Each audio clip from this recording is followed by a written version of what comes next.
All right, they can hear us. Gonna add this episode number.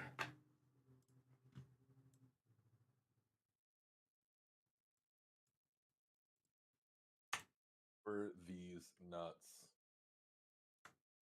All right, you ready? I just want to kind of jump into it, David.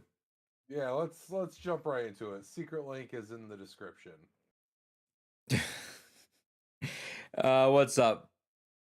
Welcome to Blue Rubies Podcast, episode number 201. I'm Adrian. David's here. Gore's fighting the good crusade against memes probably still. We'll see if he joins in. Right now he's just got Cowboy Bebop Steelbook. Congratulations. Very proud of him. Good shit.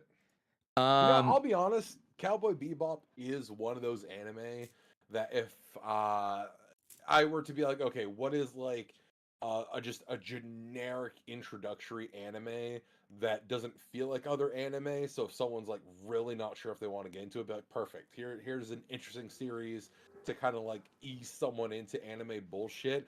I actually don't like Cowboy Bebop that much myself, though. I think we talked about that because I was talking to someone for a little while that was not versed in anything nerd pop culture.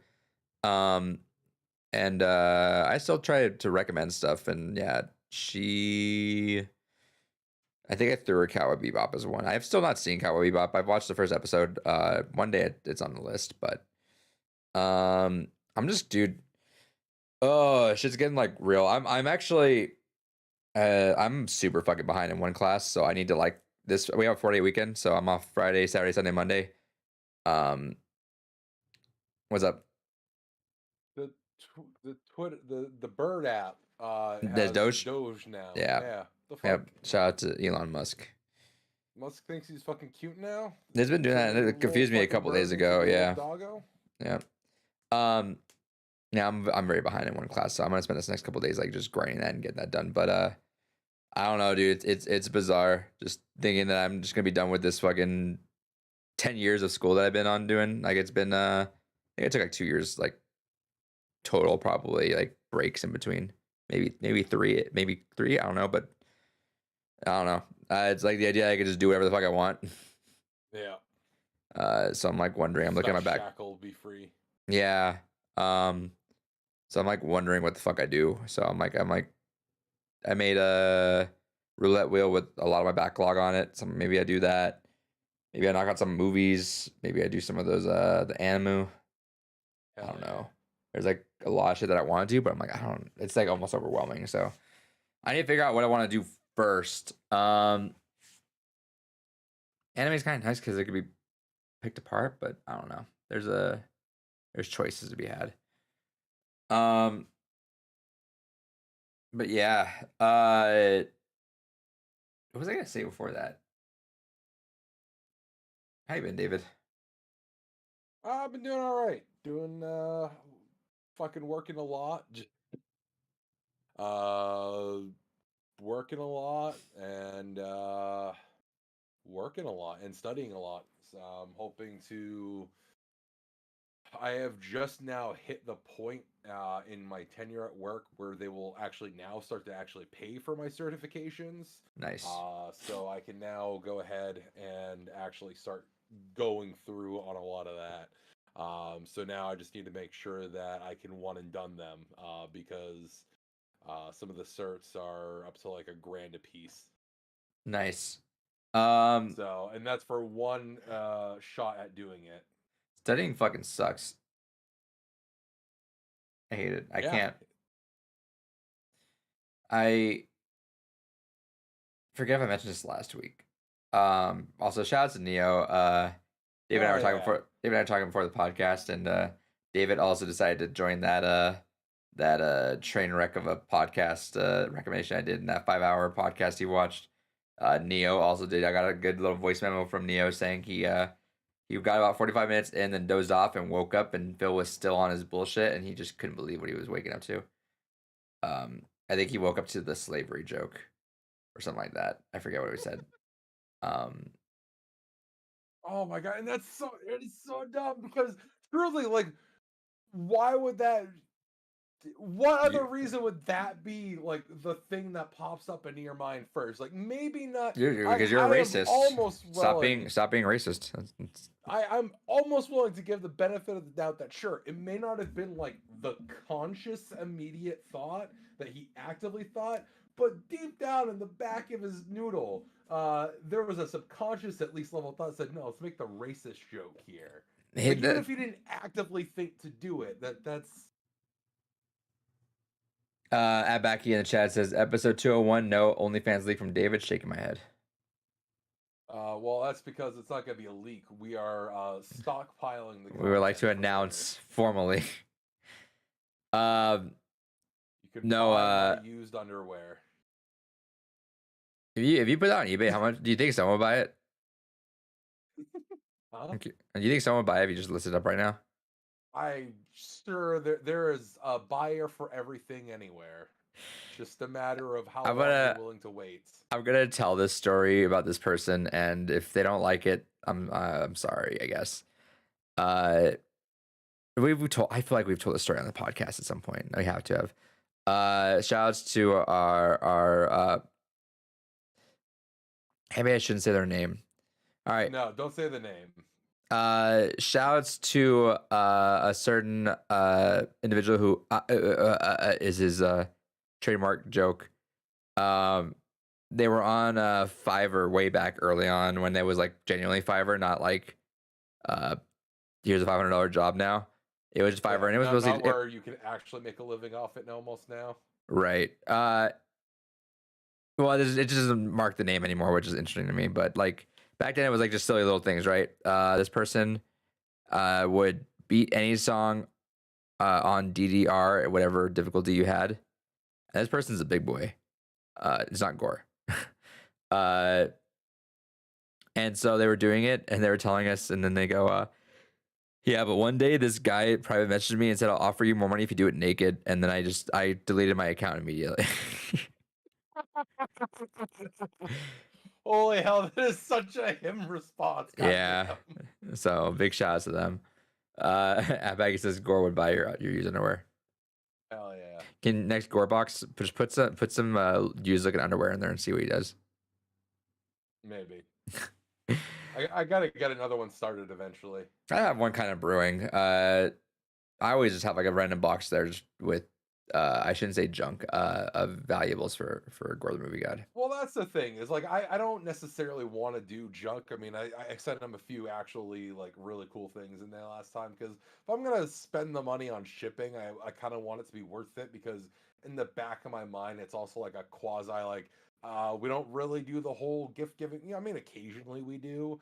But consider this also like your actual like Christmas / birthday bullshit too rolled into. There's always like one or two things in these boxes that were like, this is actually something that I was trying to give you. Yeah. Let's see. Cygnus X1 says someone listed a Navy destroyer from the Cold War locally on a marketplace. Underwear seems tame. That'd be sick to buy. Abaggy, is Big Gore becoming? I hope. But Gore's like an enigma to us currently. He's been busy. And then obviously his channel going down and him having to re-upload everything and in that Gore do be busy. But hopefully. Does Gore give y'all boxes like Adrian box or David box? No. No. This is a one-way ticket. Yeah. Because otherwise, it would probably just end up us shipping the same things. I was gonna say he just returned to sender. Can you do that? Is that a free way to get? Is that a free way to scam the post office? If you open the box and Gore gets it and puts his shit back in, he tapes it back up and gives it back to the post office as a return to sender. I think. Or no, you has to be picked up directly from the. Yeah, it has to be picked up directly. Damn. Yeah, I was about to say. Otherwise, people would do that all the time.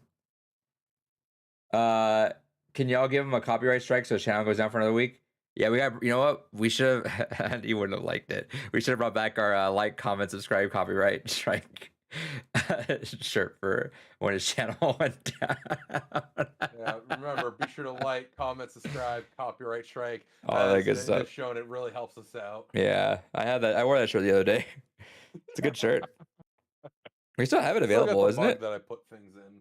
Is it still available? It should be still available. I don't see why not. What the fuck did we sell it on again? Was it Teespring? I think so.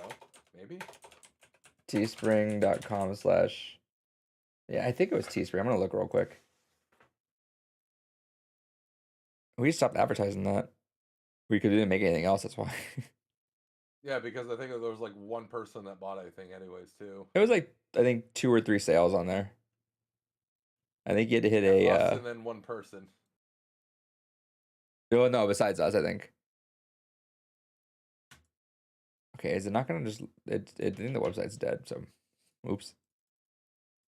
Come on, where you at? Where you at? Where they at? No. Where they at? No. Also, the ad reads odd read. I keep forgetting about the fucking PayPal, David. Every time. My bad. It's all good. Literally, but because we mentioned at the top of the podcast, like, where's the money? I'm like, it's still sitting in a PayPal on an account, and then 3 hours happens, and we just leave right afterwards. True. We'll get sorted out one of these days.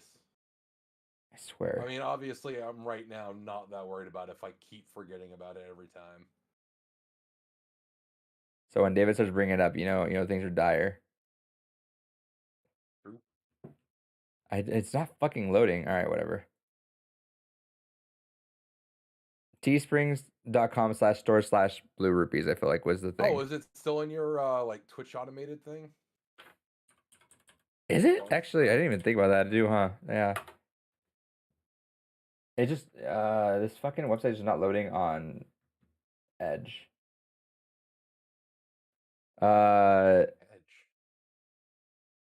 It's defaulted. I'm too lazy, and I don't really. I'm not dedicated. Also, it gives me mad Microsoft points. Fair. Add content flag. Donate to DSP, please. No, he's good. Yeah, I got derailed. Hold on. I'm on the fucking hunt. What the fuck did I use for that? It's been so long since I've just used Twitch now. What the fuck was I using? Was it what bot was I using? Fuck. I mean, we can always go live on there as well and just wait. I am live on there. Oh. I think it's just been so long. Wow. What the fuck was I? I had to have had it on a YouTube description, I bet, way back when. Let me go look.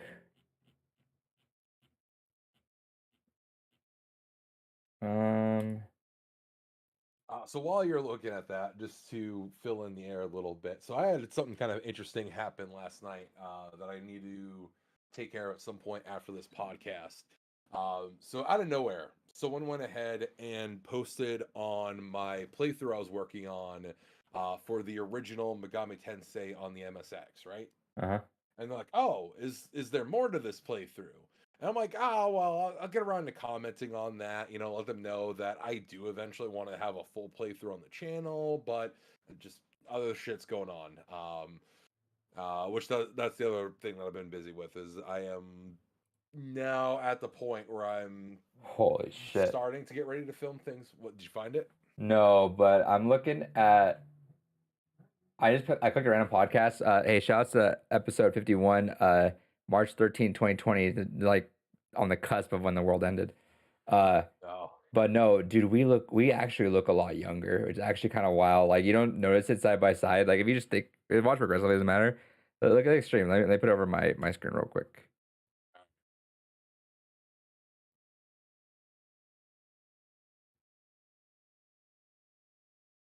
Work a little faster here. Jesus. Holy hell. Things were different back then. Goddamn. Chris's setup has basically changed very little, but Chris lost a few pounds Yeah, he's lost quite a lot of weight. He's looking good nowadays, honestly. Like, he's good for him. I'm proud of him. arguably gaunt now, so let's hope he gains some weight now. Put it all back. I feel like I look different, but I feel like I don't look different. I don't know. I feel like we're all babies then, but that was 3 years ago. Yeah. Oh, I think that must have been like sometime after Halloween, because I think I have the partial mohawk in there still. This is March 13th, 2020. Nope. So definitely not then. Big Dave wasn't. You definitely gained some weight. Yeah. I think you and Gore swapped. Not trying to be mean. No. Definitely the pandemic cut all my fucking weight loss that I had been working on. And then the unfortunate thing, statistically, once you're comfortable in a relationship, you're not going anywhere. You care about it a bit less. This is true. That's another one of the things I got to work on. But yeah, also shout outs to the days, because I think I was still vaping heavily at that time. So shout outs to the days where you just have the noise in the microphone. Yeah, I like how we didn't even hear that because there's a nose gate. Oh yeah. At Backy on Twitch saying penis, shouts out. Hell yeah. Can you lift some weights right now, David? Said at Backy. Yeah, where are they? Oh, they're already behind me, actually. Hell yeah. 20-pounders. Hell yeah. Look at this, man. Hell yeah. Oh shit, you're gonna fucking did you did you know you did it? Did you No, you did it. That's a spot now. Did you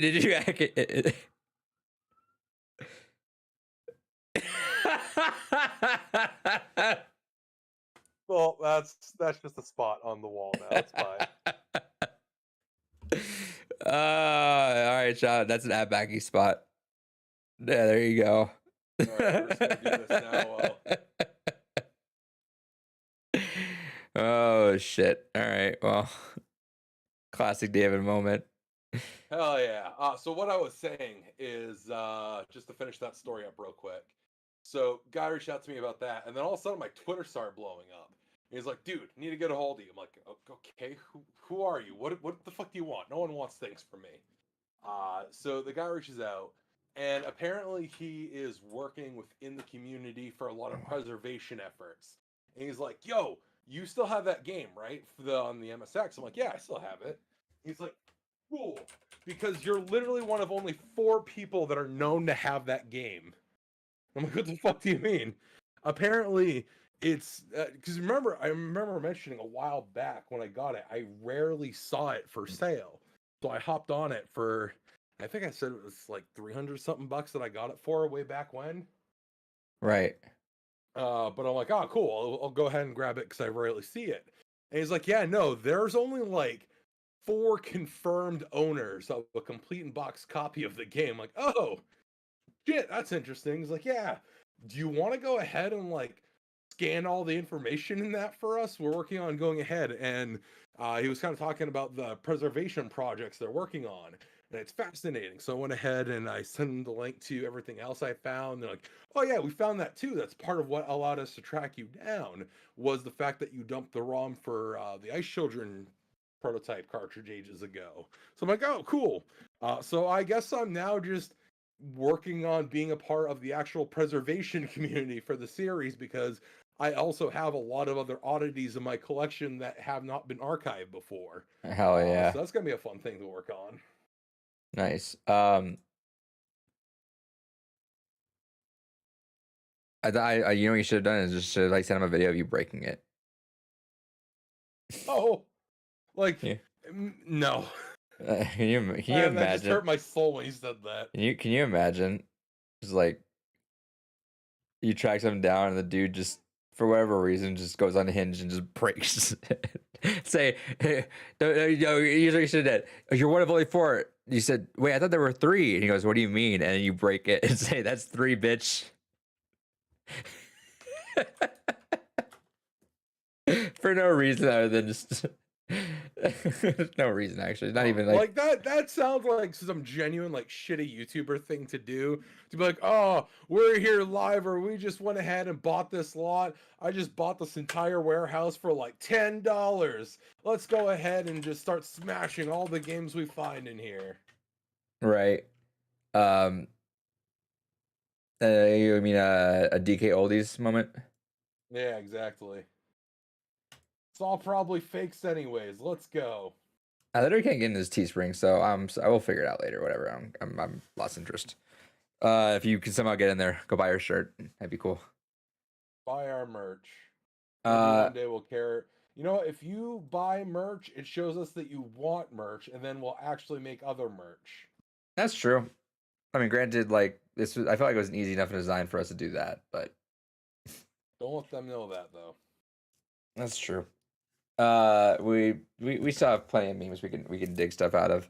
I still think a shirt with your face on would do pretty well. Hell yeah. Some of the old guys in the arcade collecting community do that, unfortunately. That's unfortunate. I don't know why they would do that, but hey. Uh, yeah, the arcade community is kind of weird with it. I remember there was a situation that actually happened about a year or two ago. I know it was like definitely like mid pandemic. There was a IT guy that was like dedicated IT for this really rich client. And the client actually, I think we actually may have even talked about this when it happened on the podcast. But the rich client actually had like the one of the few known copies of an existing arcade game, and it had never been had its ROM dumped online. And the IT guy was like, "Huh, you gotta like contribute to the community at all, or is that something you've thought about doing? I can do it right quick. Like it's not going to harm the cabinet or anything. You know, we can go ahead and just get that preserved and accessible to others." And the guy's like, "No, then others would have access to it." And he's like, "But what are you doing with it?" He's like, "It's a display piece." Fuck you. All right, whatever. So what ends up happening is the IT guy went ahead and was going about on another job for this dude, and just guy had left his house for a Some while fucking the IT guy was working, sneaky and shit. so he's like, "Cowabunga, it is!" and actually dumped the ROM for it, put it online, and then I think there actually was a legal case that came from it uh, because of theft of property. You didn't lose anything. Yeah, exactly. That's Maybe loss of value, piracy is but not theft, first and foremost, exactly. But what was the game? Aka R? Is this Cygnus?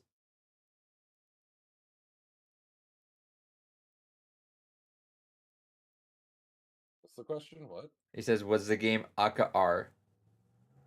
Oh, maybe. No, I what? genuinely don't remember. Like I said, it was like a year or two ago. I remember I remember I heard I think Moist Critical talking about this how oh I think you should know this too, like some of the Magic the Gathering cards, was that, I forget what, there's something rare, and this dude happened to have like a whole like binder of them, right? And this card is like fucking rare, and he just had a whole binder of them. And he just looks at everyone, and he just looks at everyone and rips one of them up and just throws it away and says, "Cool, my value just got more valuable." Literally a fucking Kaiba from Yu-Gi-Oh moment of "fuck you." Now there's even few of these. That's kind of based, but also like, what the fuck? That's Like absolutely holy. that's kind of wild. He's not wrong. He's not wrong. But like, holy shit. Fucking disgusting. Holy shit. That's a badass, but that's Kaiba's badass kind of moment. Like, you don't like it? A little badass, but you hate it. Like, it's shitty. That's genuine. That hurts my soul, honestly. Cygnus said that Aka R is an Atari prototype cabinet. Gosh, yeah. That may have been it then, honestly. I just remember it was definitely either a very limited released arcade game or one that was like a prototype that just no one had the ROM for before. There's a pizza place closing nearby, and they put up other cabinets. Obviously, I don't have the money for it, but they put a really nice X-Men cabinet up. I was like, ooh. You know, I really wish I had gotten into cabinet stuff sooner, because Now around it's fucked. here, yeah, now it's fucked, but also like around here, And it's just the unfortunate thing that I didn't know about a lot of the technology that existed until recently.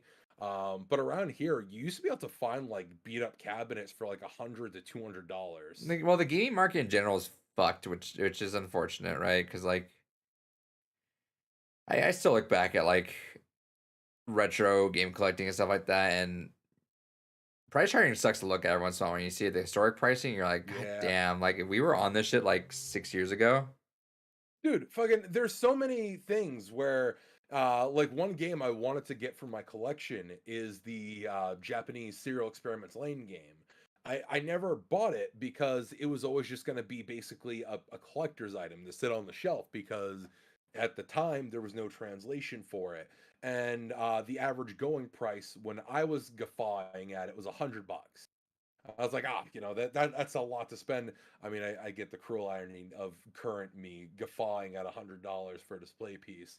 But it's kind of one of those things that I was like, I don't want that. But now it goes for like 600. Nice. Now I basically, unless I really just had fuck you money again, where I'm like, yeah, I'm fine dropping $600 to just display something on a shelf. That's just not ever gonna probably end up in my collection now.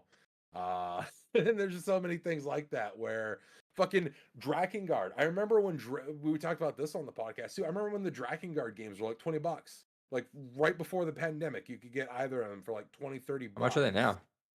Drakengard 1 and 2. I think they're both like around 100 or so right now. I grabbed mine around $60. Let's see. Drakengard 1 is currently sitting at $60 actually. Okay. Drakengard 2 is more expensive, I believe. 2 is at 95. Which is bizarre to me, right? Yeah, it's arguably the least, I mean, maybe because it is the least liked in the series, but I mean, there's some people say 3, but 3's great. I actually had a lot of fun with 3. I would so when I worked, what are you doing, dude? Chill. When I worked at the game shop, what I would do is I would take pictures of the cabinet in front. So yep. I think you remember when they had like the sought afters would be in like a World Nintendo case. I don't know if it was there actually when I took it to.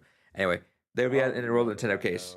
Yeah, so there's 2 locations. I took it to a different one, but anyway, World Nintendo case. So I would take it whenever I roll up there. I would take a picture of the stuff in the front and put it on the Instagram or whatever, and I would post what we had. And dude, going back, like it hurts, dude. Like let's see. Oh my god, dude, your energy levels. You can't. Yeah, it's really hard to see. Yeah, you're not gonna be able to see it. So right up there, those 2, Silent Hill 2 and 3, $20 for 2, $30 for 3. I got one that I show the girl who works there because she loves fighting games. Let me show you the one that she hates when I show her because she just fucking it's gonna hurt. Let me see if I can find it. I mean, while you're looking for that, I mean, even think of when we were doing the podcast, you know, your Zeebo? Yeah, the Zeebo. That one spiked up quick. How much is it now? I think the last one I saw sold was still around like 400. Because I've been hearing it more and more, especially now with Resident Evil 4 out. People are talking about like ways to play Resident Evil 4, and the Zeebo still gets mentioned every now and then. Yeah, and especially since Stop Skeletons for Fighting did the video on it. Yep.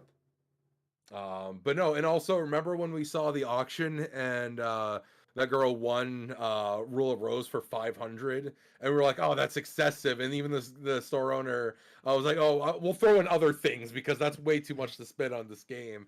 And now it's like, holy fuck, they got a deal. Bro, I passed that up earlier that day for 150. Could you? Yeah, didn't I tell you that? No, I forgot about that. Yeah, because I had randomly just called. I don't know why. It was literally right on the edge of the pandemic. Because they were closing up shop. And they were like, yeah, we're just closed. And I had called right before then, and I was like, hey, just random fucking question, really random, and I can't find it by the way. It was PS2 MVC2 for $30, I believe. Oh. And she gets so mad when I pull that up. And I just call him. I'm like, hey, do you happen to have Roll of Rose? I don't know why. I just kind of want to get that game right now. And he goes, hey, funny enough, you say that. We literally just got that in, but we are closing up right now, and we're gonna be closed for a bit. So let me get back to you. I was like, all right. And then they messaged me later, and they actually quoted it for 150. That's what they were gonna sell for. That's about how much it was worth. And then he goes, hey, we quoted you at 150, so we'll sell it to you. If you don't want to take it, we're gonna put it up on the auction though. So and I was like, and that's the pandemic, and I had my paychecks were fucking ass. So I had just swapped jobs, so I was getting $300 every 2 weeks as a paycheck. That's why I was hustling the DoorDash, Postmates, and doing the side flipping games, right, where I was doing all that stuff. Yeah. Which made me enough money to cover through until I started my new contract a couple months later. But I was like, that's a big chunk of my money right now. So, and with this pandemic, I don't know what's gonna happen, so I'm just gonna pass, dude. Like, that sucks. And he's like, yeah, no, it's all good, whatever. And then yeah, I was like, no, that was one of the biggest losses I had. I should have just fucking did it.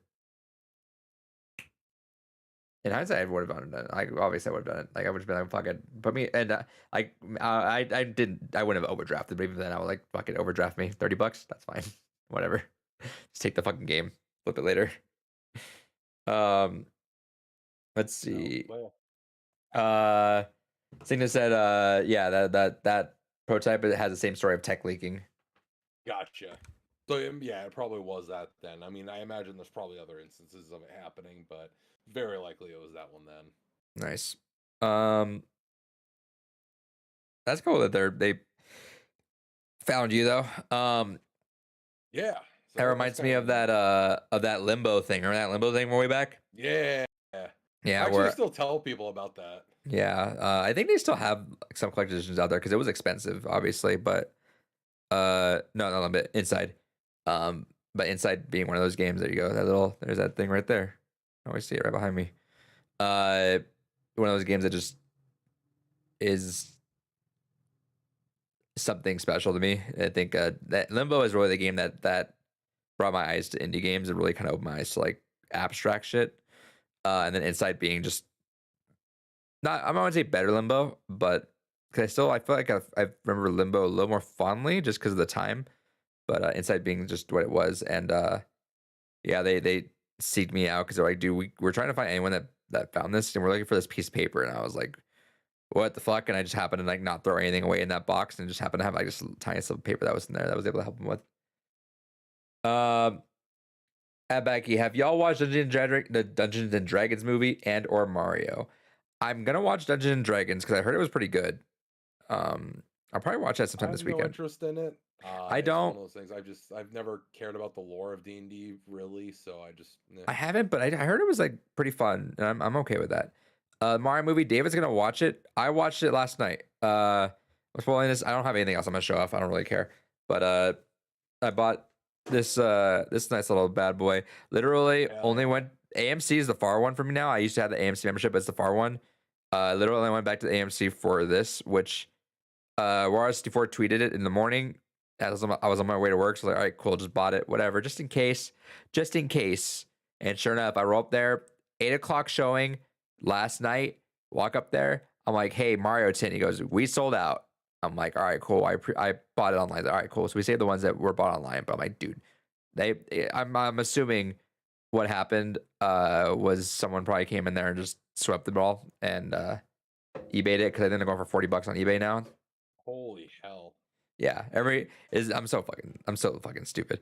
I only got this because this the block. Every other tin has the regular, just like a circle, like a round one with like the characters on it. I was like, nah, I want the fucking square one. So I went to that one. The audio mixing was abysmal. Literally out of the, and this is a theaters issue. I had not gone to that theater in a hot minute. I just swapped to Regal, and I never had that issue there. I don't know what was it like. They did. It was so fucking weird. It's always not been like amazingly I shouldn't even managed, but like it's not the highest of quality. The chairs aren't that amazing. It's like only 8 screens. It's pretty small. And it's way on the boonies of where I'm at. But I mean, it was when I had my A list, the value was there, and I didn't mind. And only ever had a couple ever issues ever, but never like on like an audio mixing level. I had taken a date there, and we were kind of sitting there. And first off, we roll on there, and the lights are on during previews, which was weird. And I'm like, I feel like this was a mistake because like lights should not be on during previews. No. Like they're on during the commercials at the beginning, but then lights go down, then it's previews, and then all lights go off. And then I was like, I'm gonna go ask, and I went to go refill something. Which shout out again, AMC, they let you just free refill, doesn't matter. So I'll just get myself like a slushie there. So I'll just down that shit and then go for more. But I was like, hey, are the lights supposed to be on during previews? And he goes, yeah, no, we turned them off just during the movie. I'm like, okay. Okay, weird. Yeah, yeah, it was weird. And then where we're at, the music was so fucking loud. Like music overpowered the dialogue. And it was like the first sign of it was during the like opening where they're trying to sell you whatever the theater, like, hey, we buy our M&Ms and shit. It was so fucking loud, and I always sit like in the back. I always sit in the back of the theater, and yeah, it was for whatever reason it was just fucking loud. Hold on, I'm sorry if you guys are getting skipped frames right now. I'm gonna try to fix that real quick. See if that does anything. While you're fixing that, yeah, no, I definitely prefer sitting in the back of the theater when possible. But yeah, I don't know what it is with out of the way theaters having insanely shitty experiences. I do have a few things to show off, but we'll get to that in a little bit. But for Evangelion, myself, my fiance, and 2 of our good friends, we all went up to even by main standards an east bumfuck nowhere location because it was the only IMAX theater within an hour and a half drive. So we went to there to go see it, and it was the dumbest experience we've ever had. So you show up, and the whole outside is dilapidated. There's no like parking lot. It's all just dirt. And then there's just this like family fun time kind of arcadey sign out. It's like, okay, we're getting murdered in here. This is sketch to the max. We go inside, and it seems fine enough. But when we actually start walking to the actual theater portion itself, there's no soundproofing really done to any of them. So we're hearing like 2 other theaters' films going on. And we're like, okay, that's fascinating. So we sit down.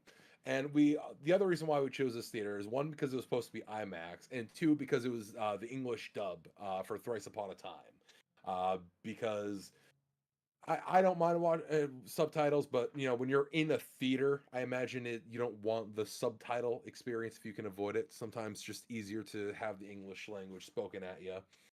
But what's fascinating is the previews start, and they're going, and then there's this movie that starts playing.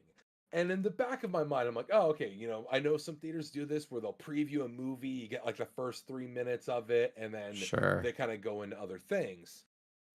10-minute mark hits, and we're like, this is a really long preview.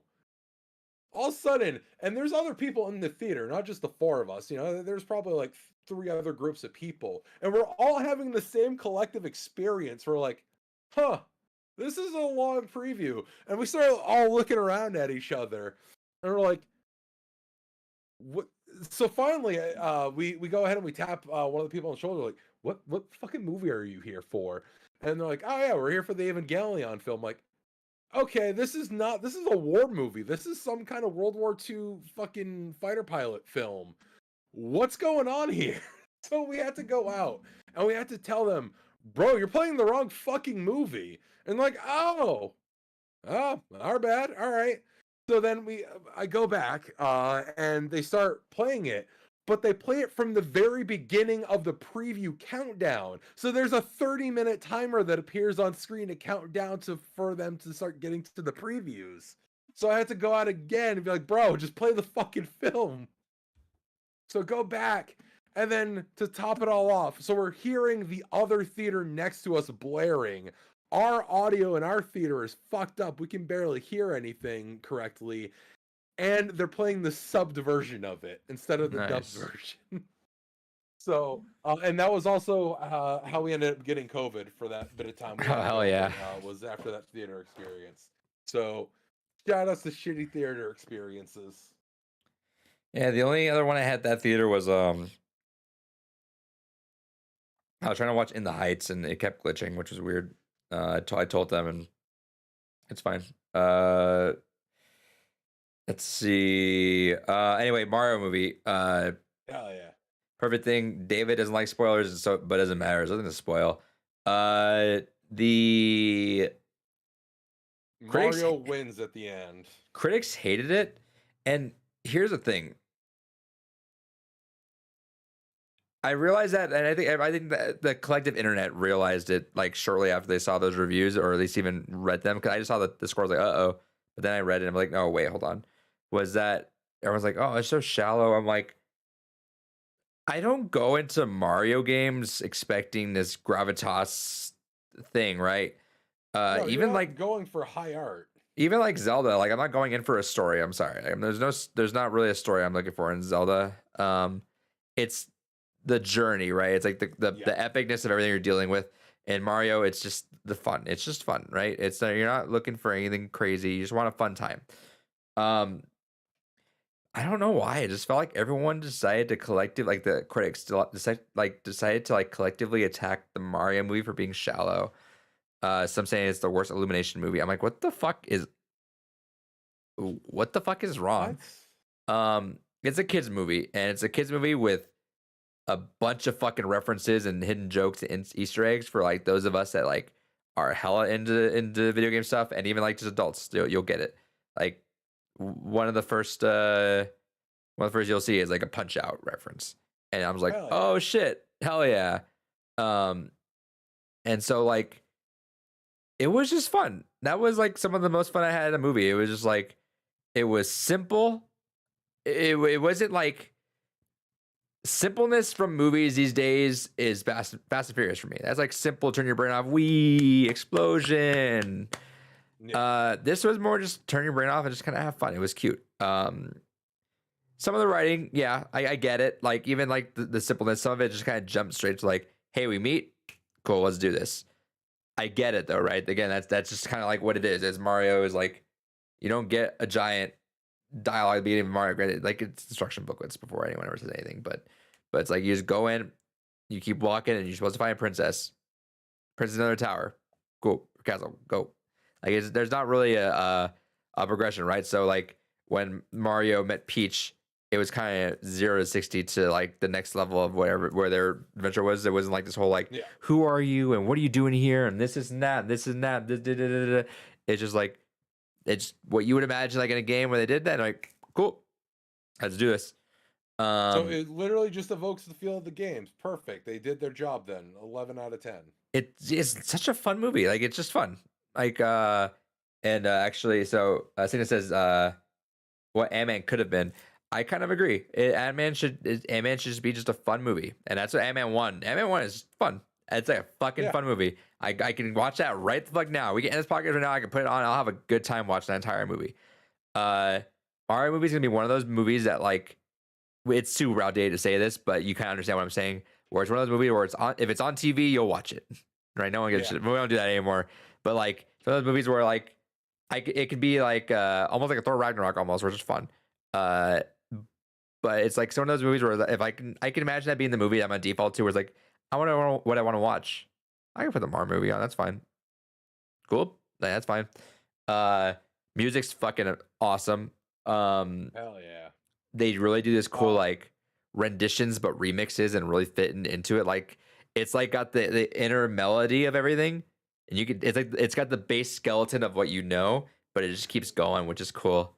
What are you gonna say? Speaking of which, shout outs to Grant Kirkhope, who did not get credited in the credits. Yeah. Okay. So first off, they should, regardless of what, they should have credited him. they didn't really use more than just like a sample. I don't know if you know what the extent of what they used was. No, I just saw DK rap and I'm like, oh hell yeah, let's go. Yeah, and it really does bum me out. 'Cause I love Grant Kirkhope. He's fucking talented as shit. Uh, Yes.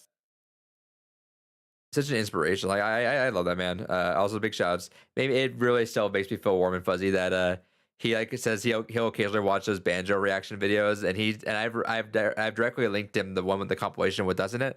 I'm like, oh cool, Yeah. you might have seen that. He's like, yeah, well, I've seen that one. I'm like, that's so cool, dude. Grant Kirkhope heard me scream my fucking brains out. Uh, Sweet guy. He's super cool. So it does bum me out they didn't give him a fucking name credit. Like, come on, dude. But I also kind of see on the other side because literally all they used was DK Donkey Kong, and that's like literally just like that part is all that they used. Gotcha. They're still supposed to credit, I think, but like I guess, but it sucks. Like It they would should be have. the good thing to do is, even if they don't technically need to, it would have been the considering how long film credits already are, where every single individual person for everything as Hey, part of this the guy production is is the in the assistant to credits. the assistant sister. Exactly. So, just it wouldn't have cost any more effort to just throw in Grant Kirkhope. There you go. Like Sure. 12 characters. Um, right. It's kind of well. There's that whole thing now coming out where like I forget if if it's Prime. I think it's 007. It's GoldenEye where they just didn't credit the original people that designed the game or made the game. They gave That's credit. shitty. They give credit to the people that remade it. You should still have both in there. Yeah. I agree. It leaves a weird taste in my mouth about that. Because it's not like it's 100% from the ground up remake of it. They're building off an already existing asset. Yeah, like what Cygnus said. Even a special thanks. Give a special thanks. Hey, Yeah. thanks, Kirko. Hey, thanks to the original team that made this. Like, right. I feel like remakes are always like an homage. Like developers who do that are doing an homage to those developers. Like it, I don't know. I feel like maybe there's just a monetary thing or something like that. I don't know. And the Atari documentary not giving me credit for my spoken lines, dude. Come on. Yeah. What the fuck? Where's your royalties? I had You should more be than rich. three. I had more than three words in that documentary. Therefore, I should have a credit. I heard that once somewhere. Uh, so yeah, no, it's a fun time. Everyone does well. Um, I think you sort of Charles Martinet couldn't do this movie. Yeah. He couldn't. And I know Gore would argue with that. A lot of the internet would. I don't think he could have. Personally, it's pretty Why do you split. say that though?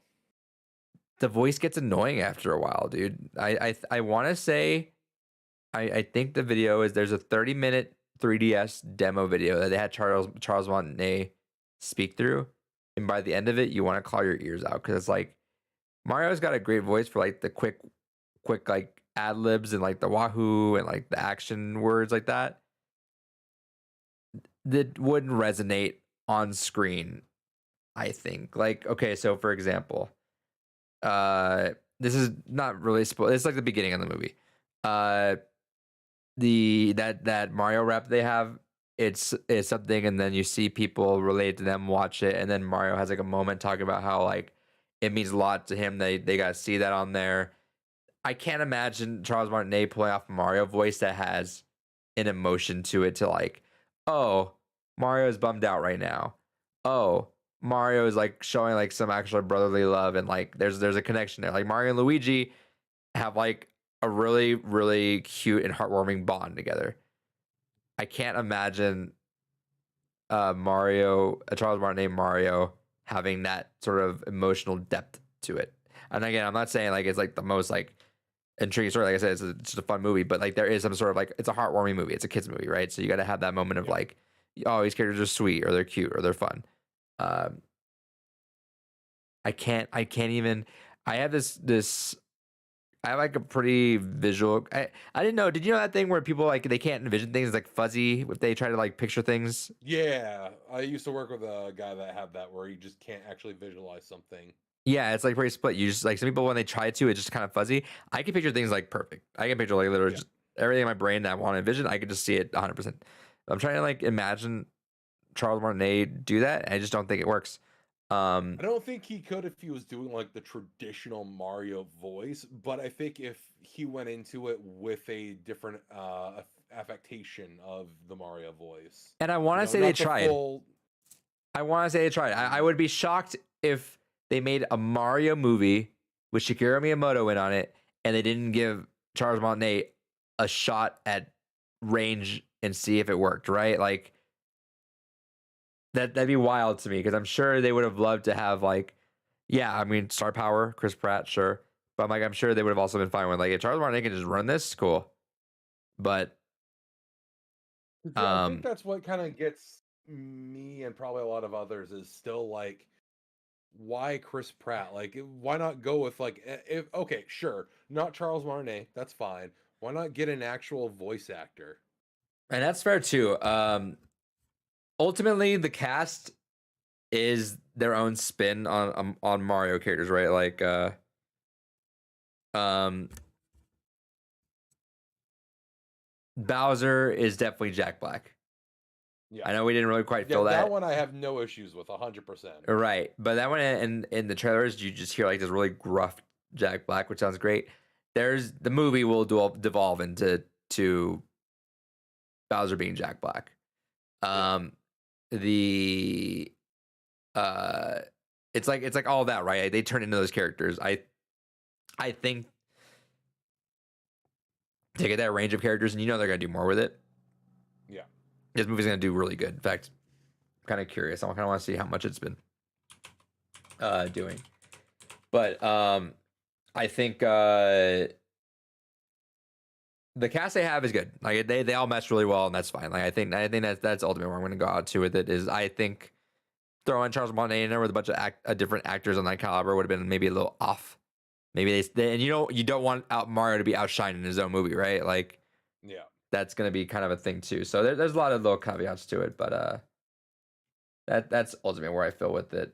Let's see. I kind of want to see just what the early numbers of all this were. By the way, did you ever watch Puss in Boots: Last Wish? No, not really anything I've been interested in. I don't care about Puss in Boots at all. It was a really good movie. I heard people mention that too and recommend it because it's a really strong like a mature kids movie. Dealing with death and like anxiety and stuff like that. It's a really good movie. I actually really recommend it. It's on Peacock. I might check it out. Yeah, I I don't think you know. would. I just hate Shrek and anything Shrek related. So Yeah, and you know, you don't like how the spoof on the fairy tales, right? no, for me it's just I grew up in a time when I had to babysit my younger sister for a while, and that was like the one thing she was obsessed with for a while. So having to sit through the first two films on repeat endlessly when watching her really just made me not have any fucks to give for the series. Yeah, no, that's fair. This one, there's no Shrek in it, so um, I think you would like it. I not a big Shrek fan. Like I don't mind it. I don't hate it. It's kind of a thing, but I think you like it. I'm so disconnected with it, but it was a really good movie on its own. Let's see. But yeah, I think that's all I have to say about the Mario movie. Um, I hope it does well, and I hope that pushes Nintendo to just do some more stuff with it.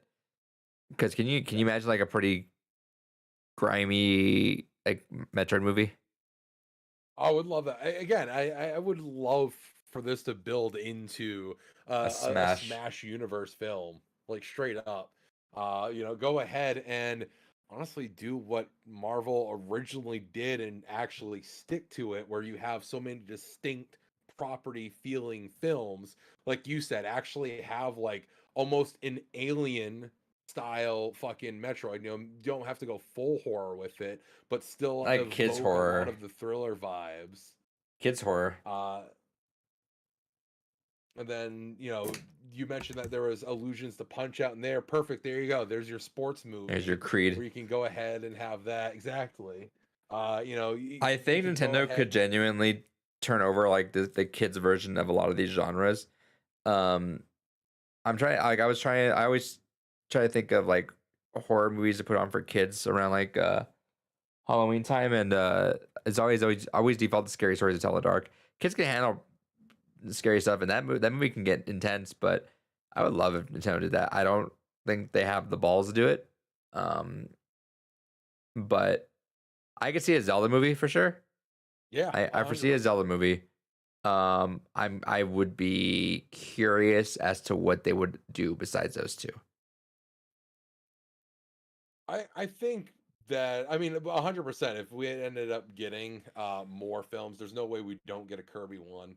Kirby is another massive property for Nintendo, and Kirby has already had several successful anime series and so many other things. It would definitely end up happening at some point. Beyond that, yeah, because I don't think we would get like the Ice Climbers film, or we wouldn't get like Excite Bike. Bro, an F-Zero movie would be sick. An F-Zero movie would be phenomenal, because then that would probably be the one excuse Nintendo would finally have to make a new F-Zero game. There's that rumor. There's that rumor that they're remaking GX.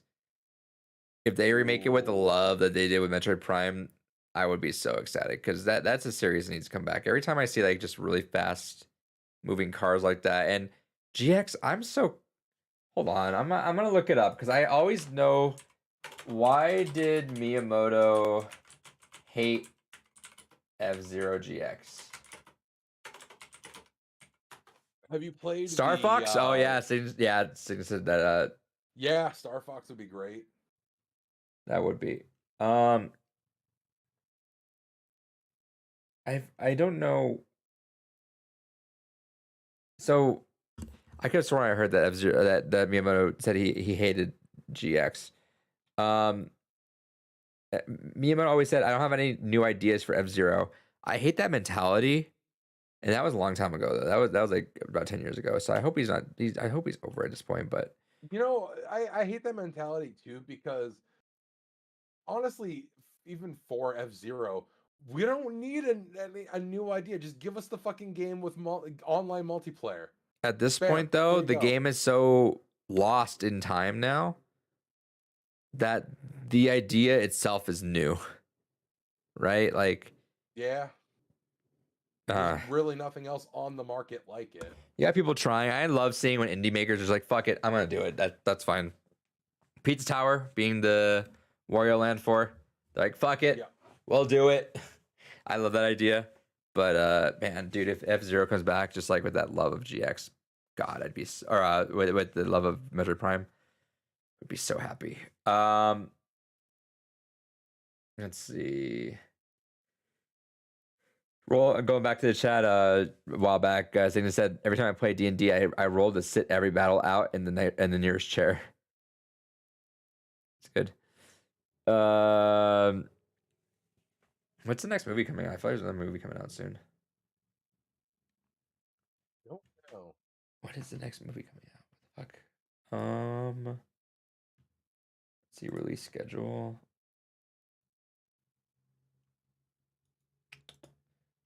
I know there was I think I saw there was a big one coming up here soon.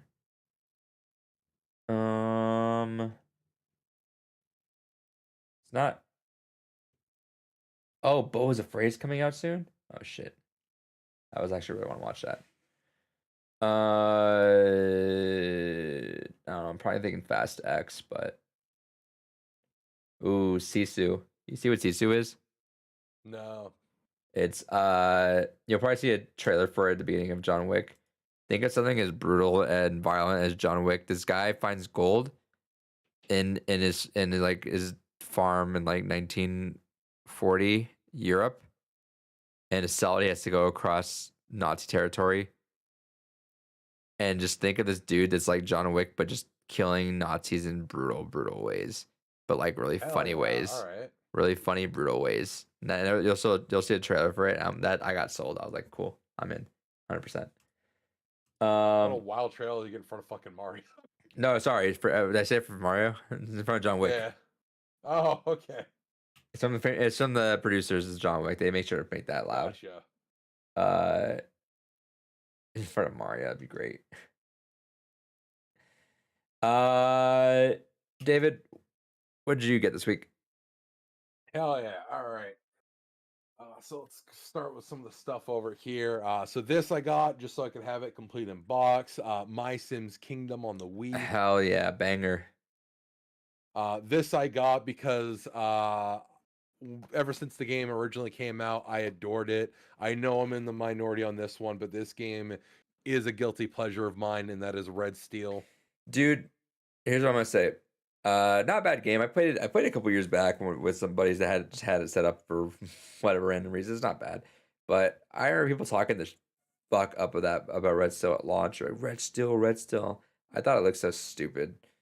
And I was getting raving rabbits at launch, but to be fair, Red Steel was not that great of a game. I heard Red Steel 2 was good. It's not a great game, but I enjoy it. Like and we've talked about this a few times on the podcast, but sometimes you just enjoy the concept of something so much that it doesn't matter what the end product is. You just appreciate it enough. Concept. Sure. Yeah. I heard Red Steel 2 was good though. Yeah, that's eventually on my to get list. My Wii library is pale in comparison to some of the others, but that one Wii's so hard to collect for though. Yeah, for the good stuff at least. It's hard to come by, and you gotta dig through a lot of shovelware for it. But no, I've been hammering hard, like you've seen over the last few episodes. I mean, I've been trying to hammer at the original Xbox just because honestly, it's still cheap to collect for. Genuinely, there's really only a few titles that are expensive, and even that expensive is like, oh no, it's still $50-$60. I think the most expensive one's like a Togi 2, which is like $100, I think. But like, yeah, that's like high end. Even then, some of those are dropping. I saw that a Togi 1 was like going down to like $50. Yeah, I'm still trying to keep an eye for a Togi 2, but yeah, Xbox is definitely a fun one to collect for because it feels like the olden days where it's like, nice, you found a good game for this price. Hell yeah. I gotta do some more on there actually. I've yet to. I bought a new HDMI splitter. I've yet to bust out the original Xbox with that HDMI though. Now that you got that. Yeah, I'm excited to do that though. So crispy, fantastic. Oh my god, it's so crispy. It's absolutely wonderful. And then I have the extra layer if I throw it on with the RetroTink 5X there, which, oh my god, side tangent. Mike Shee, the creator of RetroTink, has started to post preview images for the RetroTink 4K, and I'm so fucking excited. He did preface by saying it's not going to be a cheap device. How but much? Looking at the you think? There's murmurs it'll probably be around 500. Jesus fucking Christ! You're gonna buy it though. Oh, 100%. I'm fucking buying that. I have bought every RetroTink product. I got, well, not everyone, but like each major upgrade to it. I have the original RetroTink 2X Pro. I have the 5X. Is that the M Classic essentially? No. So the M Classic just does kind of like a single filter upscale to a single point. The way that the RetroTink works for the 5X is that it allows you to completely customize and control the scaling of how it works. And then it has like simple defaults. So if you're just like, I just want to plug my Super Nintendo and have it look gorgeous on the screen without futzing with it, there's a plug and play option. You literally just plug it in, you set it to the preset defaults for Super Nintendo, and bam, it's perfectly scaled up to 1440p. But and what would you scale that would make it more appealing than doing the basic preset? What you could do is some games don't always have the same exact resolutions to them, as well as depending on if you're using composite or component or S video or SCART, there are some other different visual details and different visual fidelities that you can tweak and fine tune the sharpness, the contrast. There's also different scan lines. I'm usually not a scan line person. I hate artificial scan lines. The RetroTink 5X is the first time I've actually liked artificial scan lines because it has become genuinely the closest to actually recreating the look of playing on a CRT. So unless I'm recording footage, because artificial scan lines always look garbage in recorded footage, but if I'm just playing a game of that era, I will always put the artificial scan lines on because they look immaculate. It really does perfectly recreate that look of playing on a CRT. Interesting. It's phenomenal. And the RetroTink 5X Pro or just 5X, I think still goes for like 250, something like that. But I would say if you're someone that really cares about getting like the most bang for your buck and don't care as much about it, hold off for the 4K because the 4K will take composite, component, S video, VGA, which is a wild edition, SCART, and I think I saw like 2 other inputs in there that weren't in the RetroTink 5X. And again, it's meant to give you all that same crisp upscaling to a native 4K resolution.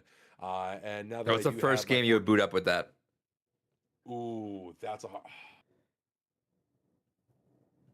I think honestly, it would probably be Chrono Trigger, like straight up.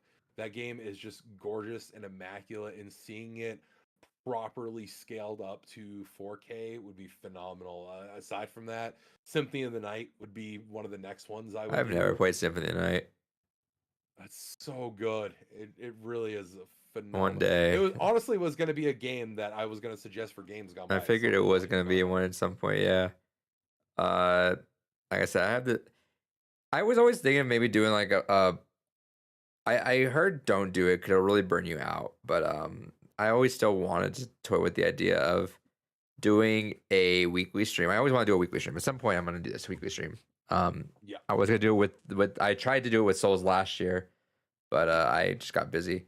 But I really want to do this like just this weekly, maybe even bi-weekly, couple streams a week, and just power through as much of this fucking backlog as you can. Just like play it, get it done with. Play it, get it done with.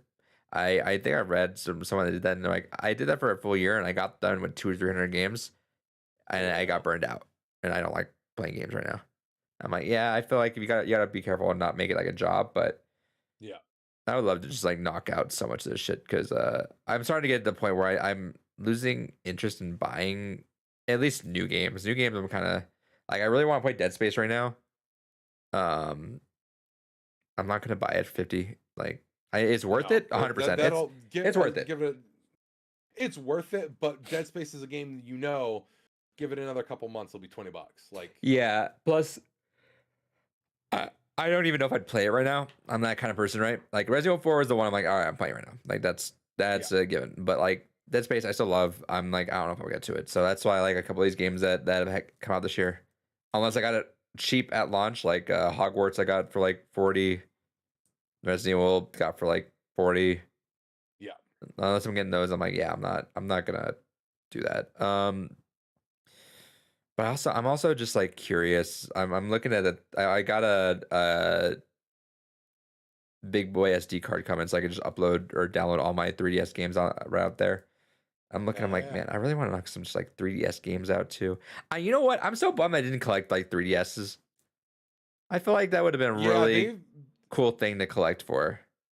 They also stupidly have inflated in price for literally one of the highest selling consoles of all time. Literally, you can't throw a rock without hitting one of these things. They have stupidly inflated in price. Yeah, it was so you can't redeem for new 3DS games on an old 3DS. Even they just don't let you. I wish it would let you saying warning.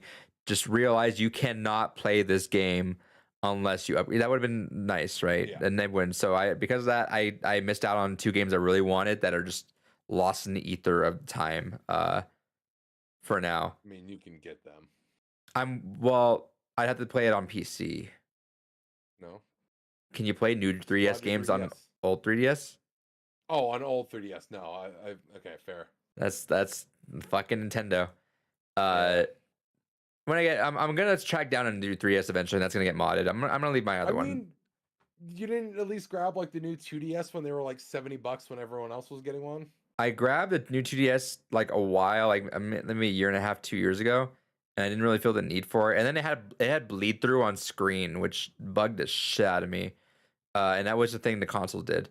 Like you can like see, I don't know what it was, like something with the plastic or something. I forget what it was, but it really bugged me. I traded that to a friend for his iPad because I wanted something to read my comics on. Which was a fair trade, still even now. But no, I should have bought that. But I want the new 3DS. I want because I've never fucked with the 3DS. I never fucked with a 3D because of how like pinpoint you have to be like at a perfect angle. But then the new 3DS like face tracks you, so it kind of matches where you're at. And that'd be nice because I really want to play the 3D. I don't ever play 3D because of just how much of a hassle it is to stay at that perfect spot. Yeah. But if the new 3DS like tracks it and makes me like stick with it, I'll fuck with it a little bit. I'm still gonna turn it off a lot, but I just want to try it. I liked it for some things, like Dead or Alive Dimensions. The 3D on that actually is pretty crisp, but I just never found it to really add that much to the games that wasn't worth just saving on the battery life. Sure, and I get that. I don't know. I'm gonna get a new 3DS. I'll track one down eventually. Eventually, the price is gonna come down because people are gonna be like, oh wait, hold on, I don't give a shit that much. Yeah. But I do kind of wish I collected a little bit. Like I wish I bought like maybe 2 or 3 of them just to like keep in box nice and safe because some of them they had really cool designs on those consoles because they really wanted you to buy a billion of them, right? That's why they sold so well. It's not that there's that many people playing it; is that there's that many people that wanted to buy 40 of them because they look so cool. That's what I'm starting. Oh, go ahead. Sorry. No, you're good. You're good. I was just saying, I mean, that's what I've been doing with GameCubes lately. It's just because of the fact that so many wild mods are coming out for it, and while they're still, you can still get a GameCube for like $30 in good condition. Figure, fuck it, go ahead, buy a few of them, and just sit on them, just in case. Because I predict that either what's going to happen is people are going to really start going after these things, and we're going to see another artificial increase in the market because suddenly everyone wants them with all these really cool things people are doing with the consoles, or just genuinely because consoles are old, they'll age, they'll die eventually. It's good to have the spares on hand. Sure, that's kind of what I want, that extra 3DS just in case. I'm not going to mod my I have the gold Ocarina 3DS. I'm not going to mod it. Ooh. Any particular reason? I'm weird about modding stuff sometimes. I don't know why. I don't really give a shit. Isn't that the moral thing of it? I just like things pristine as they were. The original experience. Don't touch it. Yeah, and like the Steam Deck, that's something I really want to watch. Just put some like GBA shit on it, but like same thing. I'm just like, I don't know why. I just have this weird mental block with it. This summer I'm probably gonna mod that so I can put some emulators on it, but like. The only thing I like, and then I'm just shit at following instructions. Every once in a while I try to mod my PS TV, and it's still, I just can't get it to fucking work. I don't know why. What guide are you following for that? Because one of the guide that I used to follow to do my PS TV is fairly straightforward. It's basically just following a link on it. Show me that, because I swear I might get the final step and it just wouldn't do that. And I was doing that like a year and a half or 2 years ago at this point.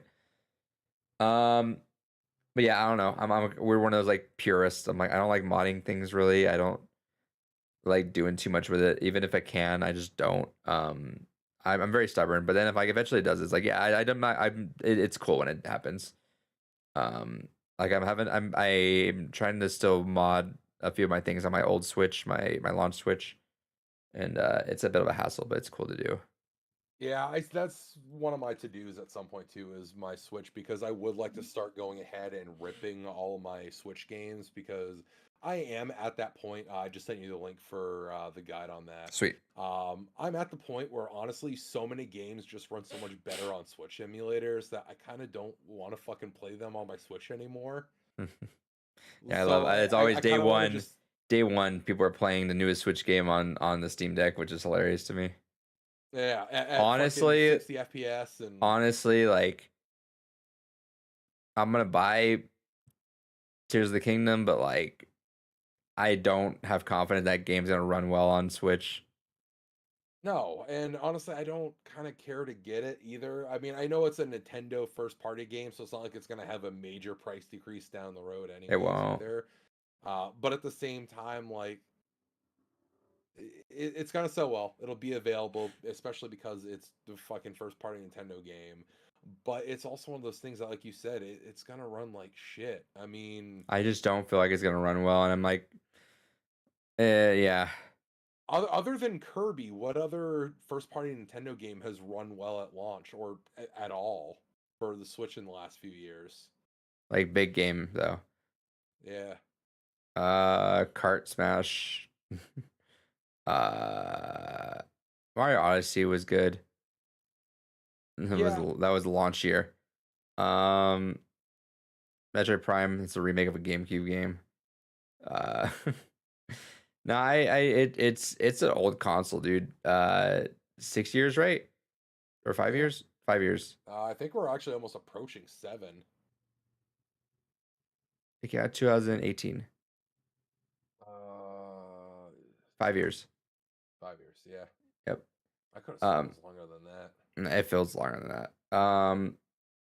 But yeah, no, it's a cool console, but no, wait, hold on, no.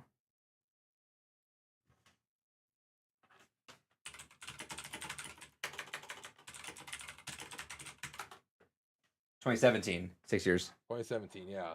Yep. That's what I was looking for too. Yeah, because I remember. Yeah. Anyway, yeah, dude, in the fucking market for the shit. So like the Yokai Watches games, dude, those games got fucking expensive. You know that? Yeah. Like, I didn't realize. Let's see. Yokai Watch. Okay. Yokai Watch has those three. It's like the Pokemon. It's like three different versions. 1, 2, and then the third is like the hand version of all of them. Okay. Yokai Watch 2, Psychic Specters, complete in box. How much do you think that is? That's like the yellow crystal version of this. Let's say 60, 70.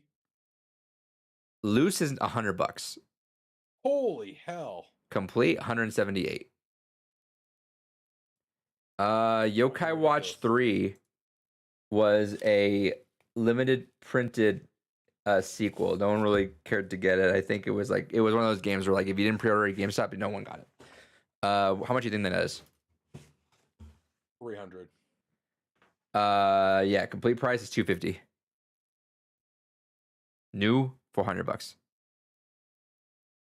So those were games I downloaded on eShop. It was like $30, $40. Fuck it, I guess I'll have it. Jesus Christ, though, that was ridiculous. Yeah, that sucks. I don't know. I'm still kind of bummed out about all that. Yeah, definitely get the low hanging fruit while you still can. It's only gonna get worse from here for the 3DS. I mean, look at how much things spiked on fucking PlayStation 3 for a while when there was that was supposed to go down. I don't know if there's any 3DS games. The only 3DS game I think I'm chasing after is not even chasing after. I think I already have a copy. I have a friend with a copy. He's gonna sell it. It's like Majora's Mask. I don't have that. Weirdly enough, I actually bought it, but I forget I sold it. I don't know why the fuck I sold it. That still goes for cheap right now, though. Yeah, it's not bad. Like yeah, my buddy's gonna sell it for $20-25. And then the only game that I want is Fire Emblem Fate Special Edition. Specifically, just because I didn't realize it, but technically my Fire Emblem collection isn't. We talked about that. Isn't complete until I get that. So, Yeah. my buddy has a spare loose copy, which I'm okay with the loose copy. That's fine. For that especially, because you don't know when you're gonna find the other bits to it. So Right. So I'm offering him my complete inbox Link to the Past, and maybe some trade him other things too for that, because I gotta trade up for that thing pretty hard. But I'd rather have that yeah. than that.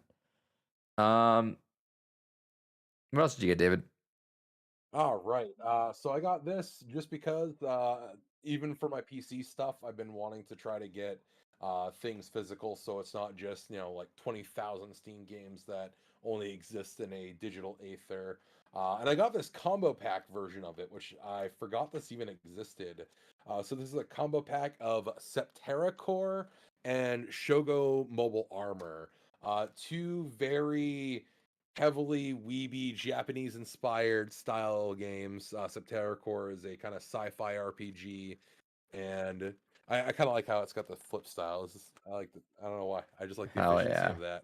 And Shogo is kind of like a Armored Core kind of style game, but less good. So that's kind of neat to have physical. I sent you the link to that because I know you're trying to go. So shout outs to, I think it was Wario64 that posted it, or Cheap Ass Gamer, one of the two. Posted up. So there's this game called Xenocrisis. They basically try to get their game on like every platform that they can. They have it on like the Dreamcast, the Genesis. They have it on the Neo Geo AES.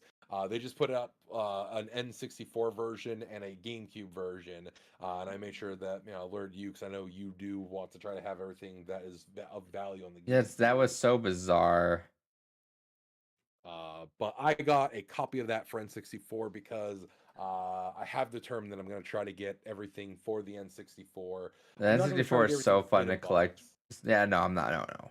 Yeah. No, I have a huge ass collection of just nonsense no case, which is fine, but 64 is super fun to collect for. I It wish kind there of was. is. There's. Go Oh, ahead. sorry. No, you go ahead. I've interrupted enough. You go ahead. No, I think there's a. It's just shitty to find a way to display those games. Yeah, because I got labels that you can They're kind so of see them tacky though. here, They're but so fucking yeah. tacky. I refuse. I'd rather fucking go through each of them because they're just tacky. Putting on there, so I don't know. So I have now. I don't think I've ever really talked. I always talk GameCube, but um I'm also big on 64. Just haven't really talked about it. But let me see. I currently have 70 64 games. So you're halfway through the entire unique library. Right? Because I think there's like not counting like multiple entries for different regions, like 150 games. No, I think there's no. If you take out duplication for multi regions, it's like 150 games. Which is why I've Perhaps. decided to start collecting for it, because fuck it.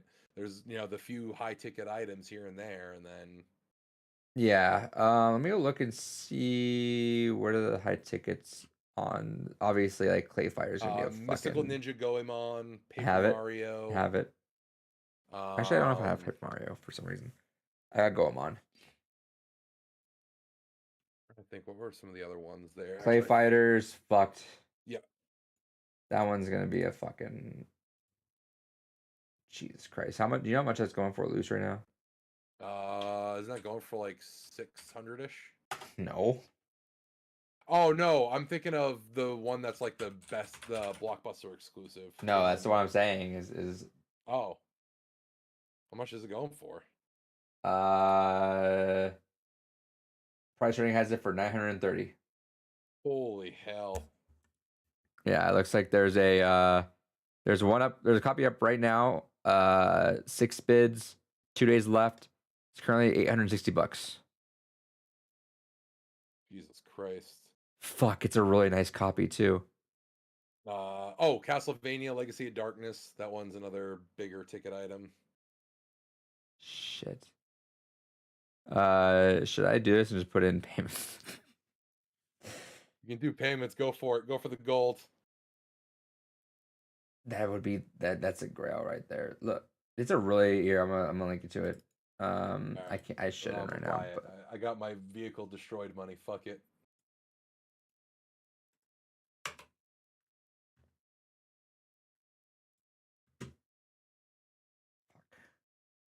Ooh, that is minty.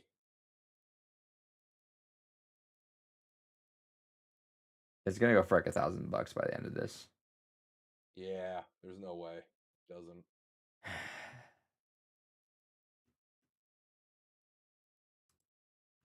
Fucking hell. Super Bowling. Oh, Ogre Battle. I got Ogre Battle. Uh, How much do you think Super Bowling goes for? Super Bowling 100. Loose is 650. Damn. Holy hell. All right.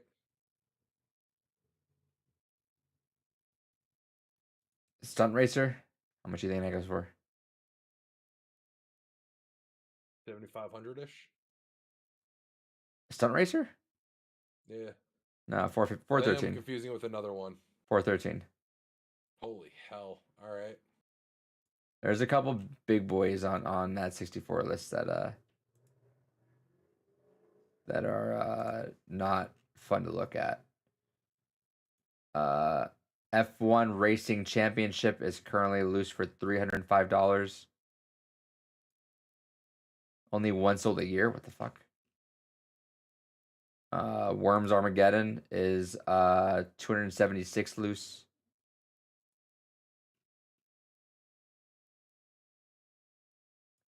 Barman Second Attack is currently 242 loose. Glad I got that one out of the way. Let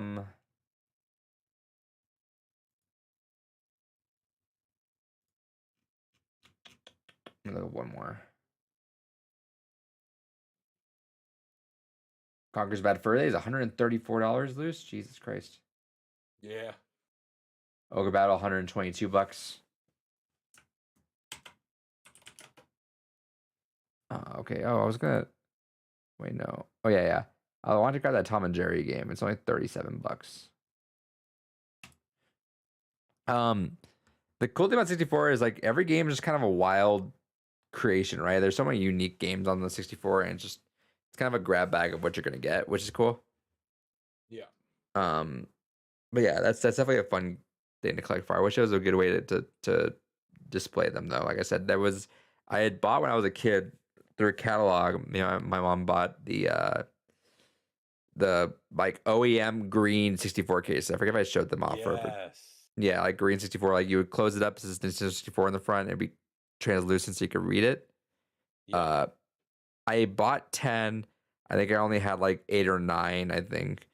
And originally when I would like about a year or so ago before I would decide to go all in, because I think I remember it was like around this time last year, I want to say that I was starting to cap out on my GameCube sought afters. At this point, I'm kind of just after the big boys, so I wanted to collect for something else. So I started going for GameCube. And before I did that, I was like, all right, how much would it cost to just like get a ton of these and like collect them this way? And it was a lot of fucking money. So I just sold them instead. They're stupid expensive. Yeah, I sold them off, made a good chunk of money just selling those off. But it sucks because those would have been a really fun way to collect those. But it would take a lot of room. Like a good. Sorry, oh, you're good. I was gonna say there's not even a good alternative because there was a company that was making like universal cases which could fit like 10 different cartridge styles in it, but even those were like $7 a pop. Well, there's I was gonna do this. Let's see. The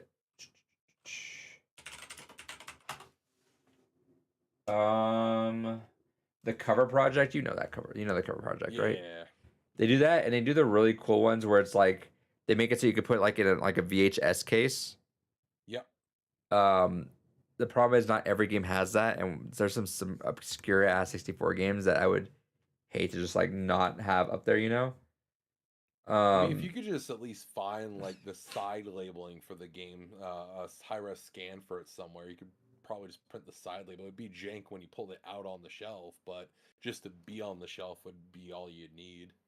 Right.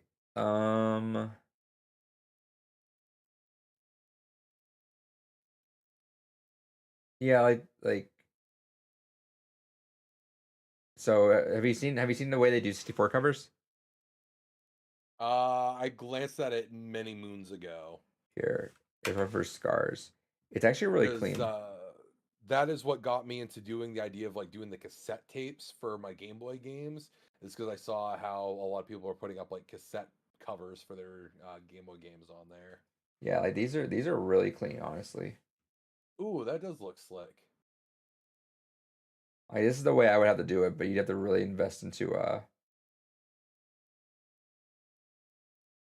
let's see. But even then, it's not the exact way I would want it to, because look, this is the way you would want it to. Let me show you the way that a lot of if there was every 64 game was cataloged on here and uniform like this that I'm about to show you, I would invest the money into it 100%. Look at the Yeah, look at the custom covers. yeah, some of those are really fucking clean. Like if I was able to do them all like that, let's see, then I would invest into it, but I would oh hold on 1 second. Uh I would really have to know that all the games are on there because I'm a stickler like that. I would hate to just like one game to just get dropped off because Yeah. that didn't work. Ooh, 100 Universal game cases for $183. It's not bad. One day when I get my raise, I'll probably start doing that. Yeah, because that's the other thing too is you gotta commit to really investing in just the display of it. And And I try to go for cheap options. I have a lot of generic CD and DVD cases that I've gotten in bulk before. You know, just going to places when they've had closing down sales and just grabbing like I think a lot of the generic DVD cases I got 40 of them for $10 because of Staples closing down nearby. yeah, I also don't like the idea of investing into all this when I could still be getting my sought afters, right? Yeah. So Well, that's just it, because depending how crazy you go into it, you know, let's say you're doing, you know, 20 N64 games to get a custom thing, the money you're spending on the cases, the printer, ink, and everything else, that all could easily equal, you know, a grail or two right there. yeah, I want that to be the final step, right? It's like once I got everything, make them look pretty, because that's kind of what Yeah. I did with my GameCube stuff. Was first was getting the games, after that was completing the games. So there's still like maybe out of my entire collection, I'd say maybe I'd ballpark 6 games that don't have manuals, which is kind of wild. Anyway, David, you got anything else? Yeah. The reason why I even started the N64 tangent is I got Bomberman Hero. Hell yeah. So Bizarre, fantastic soundtrack. I'm glad. I always thought that as a kid, and I'm glad that that was actual thought. Um, but always bizarre. There's no multiplayer in that game. agreed. Don't quite Especially understand. considering N64, like it felt like, you know, we already had the Bomberman 64. World 64, yeah, where just literally copy that mode into it, call it a day. Yeah, I think literally they just copied it in, but oh well. Then some other low hanging fruit that I just needed for the collection: Siphon Filter, the Omega Strain for PS2. Let's see here. Uh, got this for dirt cheap. It's the day they announced this game was the day I finally caved and got the PS4 version, and I went back and forth on if I wanted to get the PS5 version for it. But I'm like, fuck it. It's got all the DLC included. So I once again have purchased White Day, a labyrinth named School.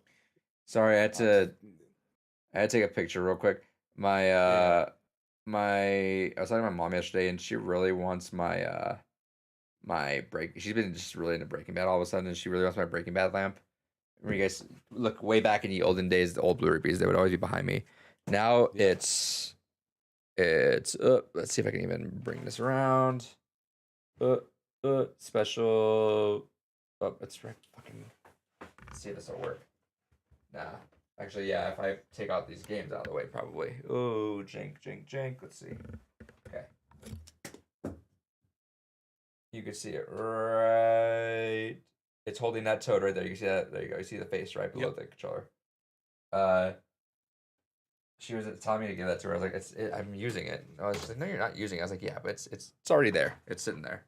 And she's like, that's not what you said. I was like, look, let me show you. So I just took a picture real quick saying, it's got a home. It's sitting there. It's not moving. Sorry. It houses toad, dude. Ultimate toad. All right. Yeah, go for it. No, it's all good. So yeah, got White Day PS5 version now. I think my PS4 copy is still sealed, and if so, I'll probably leave it as such and just play the PS5 version. Got this just so I could have it physical. Earth Defense Force Iron Rain. With that, I am just about done collecting every Earth Defense Force game now. Managed to grab this. These are one of the few games, because we were talking about this earlier. There are 3 reasons I get a game at launch anymore now, because I'm trying to also save money on at launch things. 1, because of, we find a very good deal for it. 2, if I think it's going to be hard to find, which this series has periods of being very hard to find. And 2, if I just really want to support the devs, because I know I'm going to play it right then and there. But Atelier Ryza 3, eventually I'll get around to playing the first 2. But to have that, those always, go in and out of being hard to find. I managed to snag this for like $25, which is wild, but I wanted it on PS5, but fuck it, whatever. I have all consoles. I may as well utilize the fact that I have all consoles. But Star Ocean, the Divine Force for Series X. Mm-hmm. And then I managed to get 2 Grail items for dirt fucking cheap. Got both of these for only $30. One alone goes for 100, and the other goes for 60. So I've saved a fuck ton of money by getting these effectively for $15 each. And they are the complete in box versions of the Famicom Disk System versions of Legend of Zelda 1 and 2. See, they just didn't know what they had though, right? No, it's just one of those things that when you are dealing with because I got this from someone that is out of Japan. These don't go for nowhere near as much in Japan as they do actually here. So if you can find a seller that actually bases their prices around what they're worth in Japan, you can save a lot of money that way. And that's kind of how I got about this. As I say, usually you save US money. prices. Save money by finding those things that people don't buy. I told them like at the 64 games, for example. I can promise you there is gonna be a yard sale somewhere in this country where someone has Clay Fighter or Super Bowling sitting in a giant pile of just games and they have no idea. Yeah. Anything else? That is it for what I have purchased, I believe. Okay. I didn't get all of these, but I was moving this shit around. I forgot to show these off last year. Last year. Last podcast. Let's see. Yeah, there was Resident Evil 4. We showed that already, or talked about that last week. All right. There's the 5. Yeah, I had these all last week, but I forgot to show them off. I just realized when I moved the camera. I sold Mario Odyssey. I decided to buy it back. It was like $35 or whatever. Cool. Let's see. I got Stray. So I can see Juice fucking stupidly look at the fucking TV as if it's a real cat. Need for Speed Unbound. I visual novel racing game, cool. You mentioned that too. I got Star Ocean because it was cheap. Yeah. And then The Devil in Me. The date night had we started playing Little Hope. So far so good. Nothing nothing crazy about the Dark Pictures games, but they're always interesting. I'll say that. Fair. Speaking of, let's go to what we play then. Hell yeah. I started up Dragon Ball Z Kakarot. I have been really bad again about actually staying committed to finishing games before hopping around. And I think it's just because my brain just needs different things, and because I'm not sticking to a certain schedule on other things, it's allowed my brain to relax on that. So I started that up. I don't really like it much. Like, it's a nice way to present the Dragon Ball story, and graphically, it is a beautiful game. I don't like the combat in it. It just feels like the worst, jankiest arena fighter. Sure. I don't understand a lot of the hype that people had for it. I really don't. But it's fine. I'm probably still gonna try to go through and commit to finishing that one. Just because the fiance has never seen Dragon Ball Z, and I feel that playing a 20-hour RPG that basically TLDRs the series is gonna be better than trying to get her to actually watch all 3,000 plus episodes of the By the way, series. speaking of, I'm gonna send you this because I feel like you're gonna want this. Gonna Cal want says something. Kakarot feels like an okay Superman game.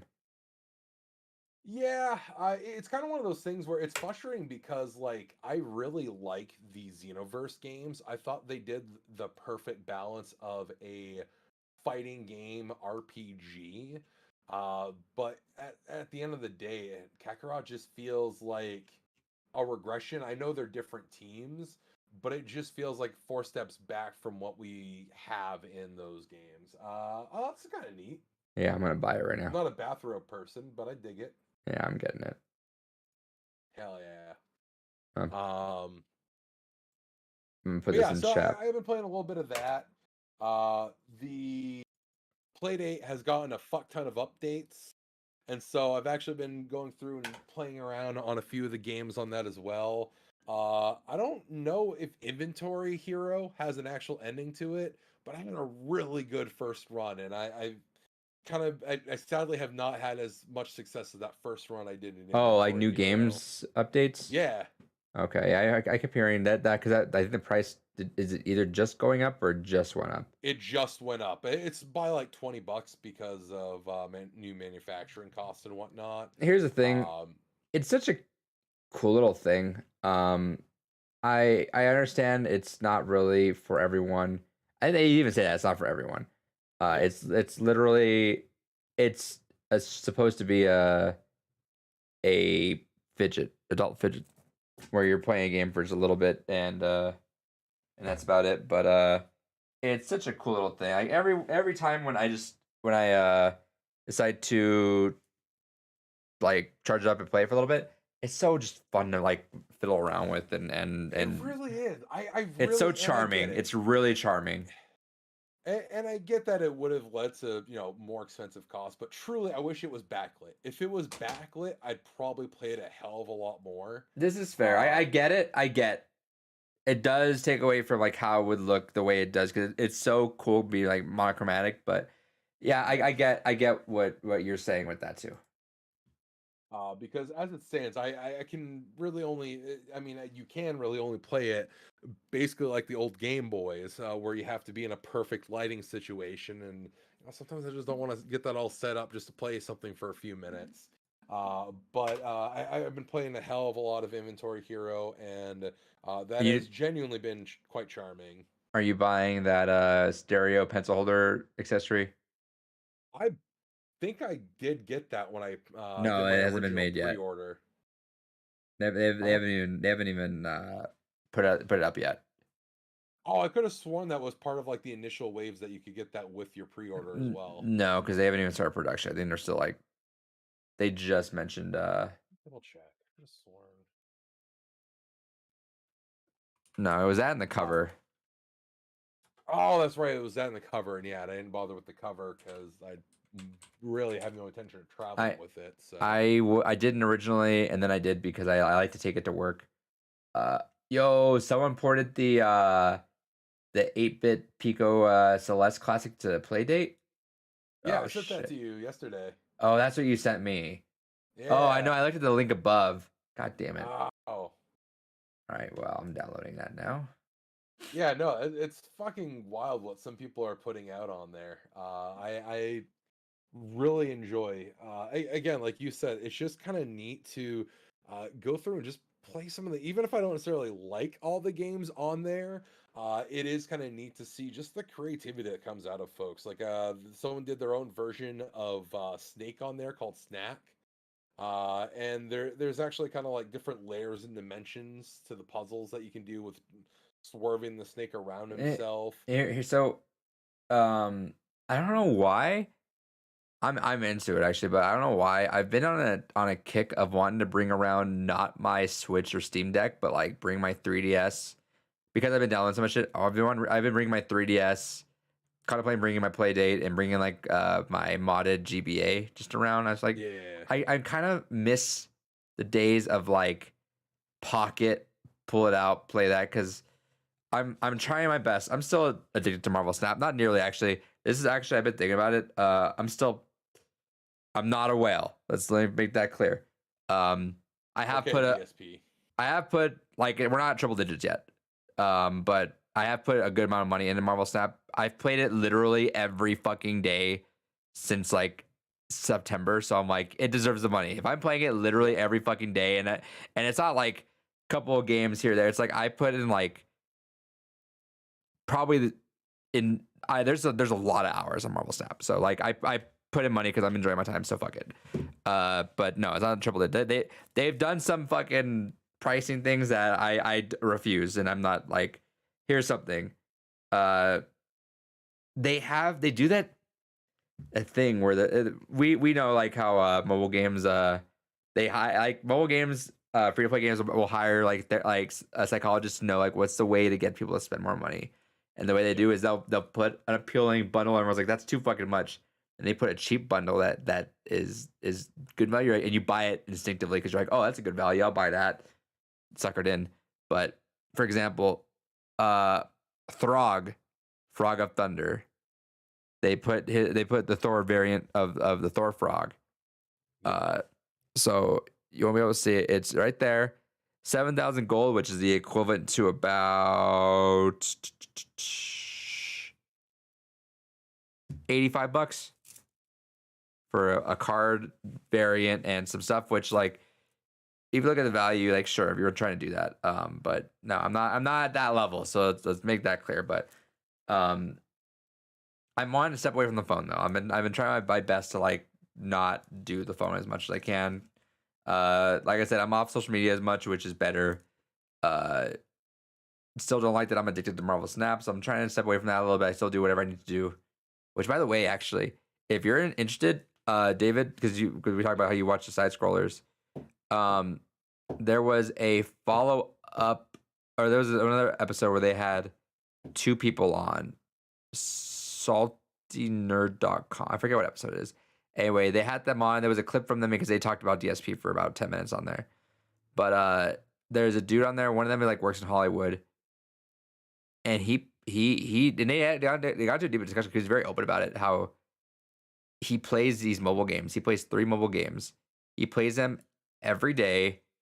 He's put he makes money. Like he makes money. So, but he talked about how he played some farming game on. It's all started when he played some farming game on or no, not farming. Some mafia game on Facebook back in the day. You know, remember those games? Yeah. He put like $3,000 into it in 1 month and realized, oh fuck. But he's put 4 digits numbers into these games. Holy hell! And he talks about how he's on a regime right now where it's like he'll wake up. His wife does not like these games. His wife's like, yeah, if I see you play those games around me, I'm leaving you. So he wakes up at 5:30 every morning and spends about an hour to play through his dailies and get through those done, and then he'll go about his day. But it's fascinating. Like it's fascinating. Watch that. It's interesting the way he says that because he'll put all his money in like and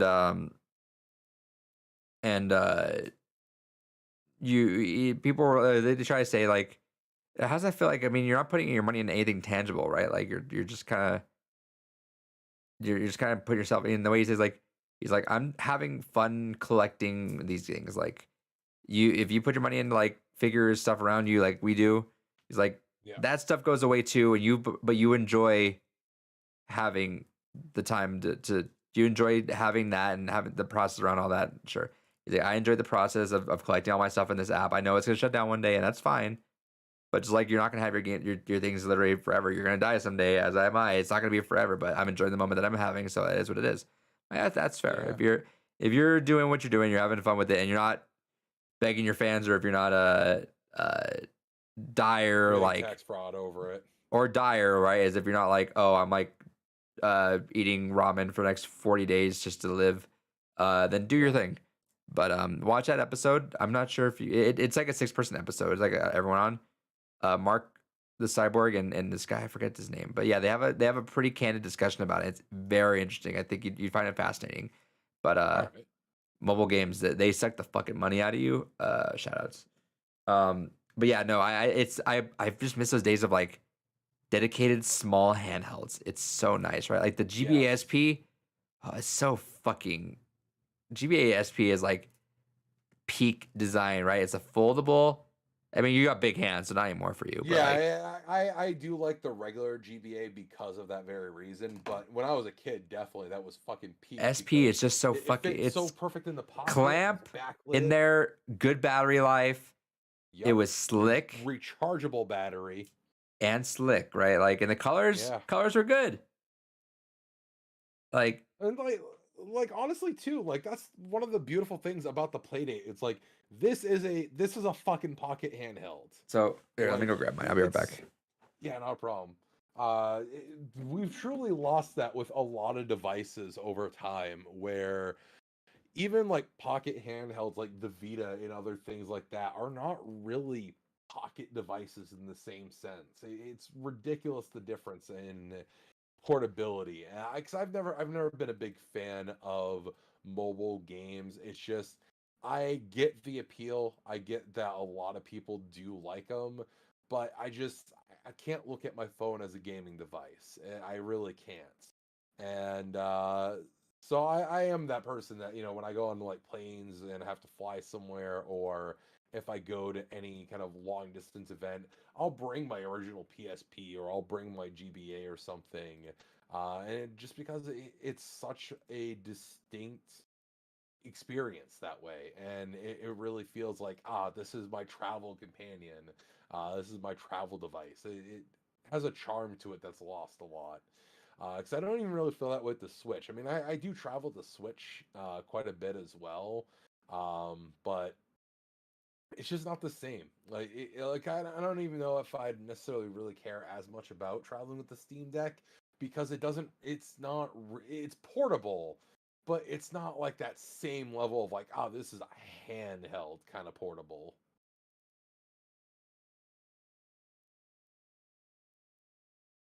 Let's see here.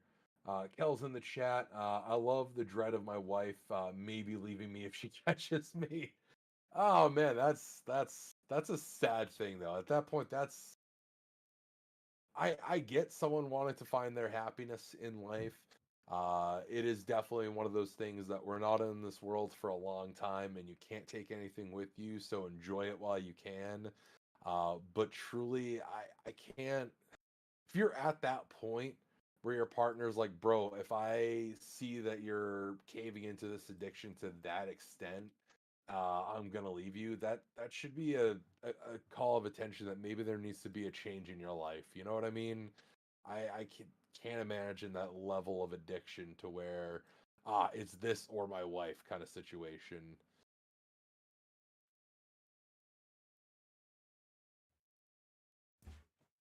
All right, perfect timing. Just getting back. Well, I was charging it somewhere and I don't know where it's at. I'm also in the process of like cleaning a bunch of shit. So I'll just show it off because I liked how hold on. Quote, I love the dread of my wife leave me if she catches me. The proverbial come to Jesus moment. The case is kind of charming for it too, because it's like a purple case. And the way to describe it is like it's like a little like ice cream sandwich. Yes. And yeah, I wasn't gonna get the case either because I didn't originally, and that was our rationale. I was like, I'm not gonna take it anywhere. It'll be like always like a cool little set piece, but then I ended up like taking it places, and I'm like, yeah, I need to protect the screen because the screen's very very pretty. I did want to just at least, I mean, there's probably no battery to it, but yeah, my modded IPS screen, GBA. Which IPS mod do you have in there? I don't know. I bought it. It might be just 4, if that makes sense. Yeah. Let me see. Let me Because not all are created equal. There are some that some actually perform better than the default screen on the GPA, and there's some that do add quite a bit of lag. No, it's good. I mentioned it's also USB charger. Yes, that one is, I want to get the most for it is having a USB-C charger for it. Yeah, I literally walked in that shop, saw a thing. I'm like, yo, is that a modded screen USB-C charged GBA? Yes, sold. Hell yeah! Don't think twice. So clean. Oh, there is one bit of news. We don't really have to talk about it too deep, but just to kind of talk about the stupidity of it. In this era where you and I were just both reminiscing about the concept of having a dedicated handheld again. Still, shout out to Sony.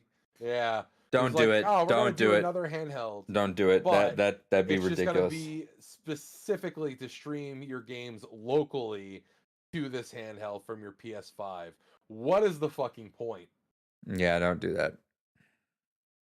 Like, I could understand if it was like an actual streaming thing where, hey, you can run PlayStation Now off it and play it on the go. I could maybe see the argument for it at that point. But for it to just literally be, no, you can locally on your network go ahead and stream your PlayStation 5 to it. Unless you're someone like me that is going to take the time to potentially set up a reverse proxy so that way you can access your network from anywhere, you're not going to know or care about anything with that. Like, yeah, I get people do, and you are probably more so on that bandwagon than I of liking the convenience of being able to just sit in bed and play something from the TV. I'm not spending money to do that for my PS5. If it was like the Vita, which a shout out to Sony, you can also do that and play its own games. Then sure, but if it's a dedicated thing, I no. There is like, I will pay money for convenience, but that convenience also has to have some utility. I bought that Series S for $250, I think. I think it was. I don't think I paid full price. Maybe 300, but regardless, paid that to not walk from literally. I'm pointing where my TV is in my bedroom to right there. I literally didn't walk. I paid that much to not have to walk to play my Xbox in my bedroom. However, it's also the fact that like, should I this is the way I think when it comes to like that kind of thing.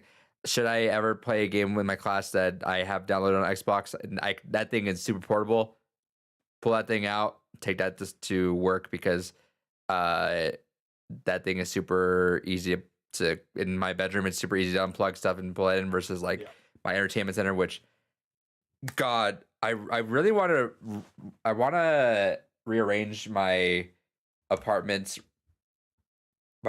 So like the way it looks, I fucked up. There's a big sign up there that I got excited about, big neon sign. I put it up too early. It's a little offset, which I could have done if I wasn't so excited. I would have just like measured it out, but I didn't. I got so excited to put it up. It's offset, but it doesn't look offset because I put a lamp next to it, so it looks good. I want to move my couch, and I want to move my TV to the other side of the room, away from the fucking window, because my cat fucking keeps jumping behind it and walking on it, and it's like that TV is like on the edge of the precipice of like its legs are in the corner of the fucking thing like perfectly, where I'm like, dude, that cat becomes one brain cell less than it has right now. It's like that thing's a knock over. Plus, cable management. I want to pay someone $100, come manage my cables, make it look nice and pretty. Do that, perfect. Because my cables look like ass back there. It looks so fucking gross and garbage and like, ugh. I mean, honestly, low key, that's why I was talking about this with the fiance. I think at some point I'm just gonna buy a server rack to just throw all my game consoles in. Dude, because honestly, with one, the amount of consoles I have, but also two, because I have a 70-inch glass entertainment stand that I have a good chunk of my consoles on. I mean, there's shit over there that's hiding it, but I like how we're getting a lot of room cams on this episode. hell yeah. Well, we don't have Chris to complain about it. What's So that angle right there? that is the finish angle. There you go. Yeah. But no, so it's kind of one of those things that like there's a chair in the way, so you can't really see it. But I mean, I have like maybe like 15-ish of my consoles on there, And it looks like trash back there. Yeah, it looks like trash behind it. So it's I'm kind of like at the opinion of like, fuck it, I can get like a 30 to 40 U server rack all the consoles, have the basically, because half of the point of the server rack is built to wire manage and keep things clean and organized that way, wire them all up and then put in, because I eventually still want to also get a bunch of splitters to have everything split and come out neatly into one or as few amount of cables in the back end as possible, and then just have it all neatly clean and organized in there, have it so that way all the cables are fully managed in there, and there's maybe only one or at most like 3 cords that come out because of all the splitters I want to put in there, and just have it be just a beautiful, clean, organized way of having all of it. Yeah.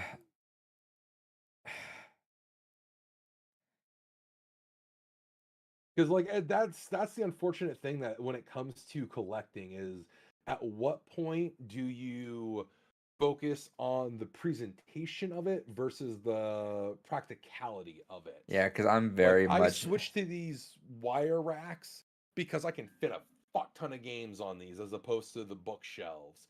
The bookshelves look cleaner, but these just hold a fuck ton. So I'm very big on the aesthetic. Yeah. And my entertainment center is white, and it's got like the glass. It's got glass shelves in the middle that light up. It's clean, and the wires, as like little wire things, so they go in the back.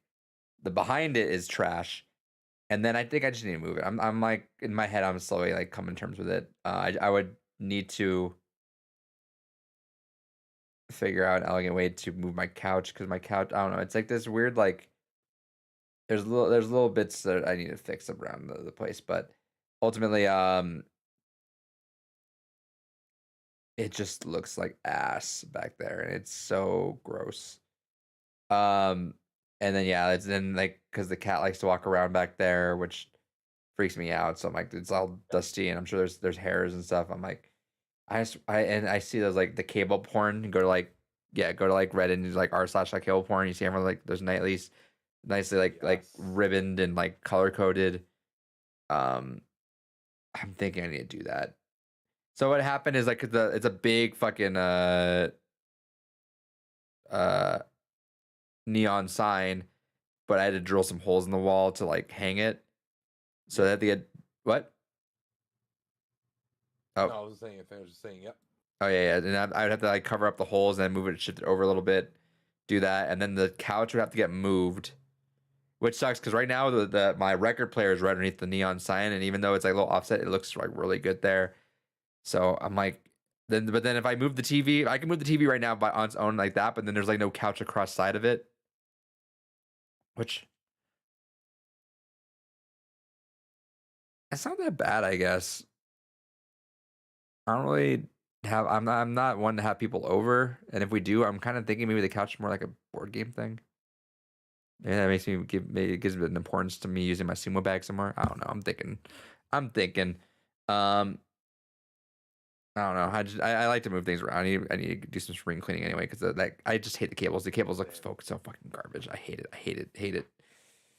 No, that's definitely been something the fiance and I have been in a big kick on lately. Is just fucking decluttering a lot of shit. I remember way back when on the comedy button, Brian Altano mentioned it, where he's just like, I kind of hit a point where I wanted to throw out like so much shit, and it was the most freeing feeling. And the fiance and I have been every once so much, dude. Okay, let's be real.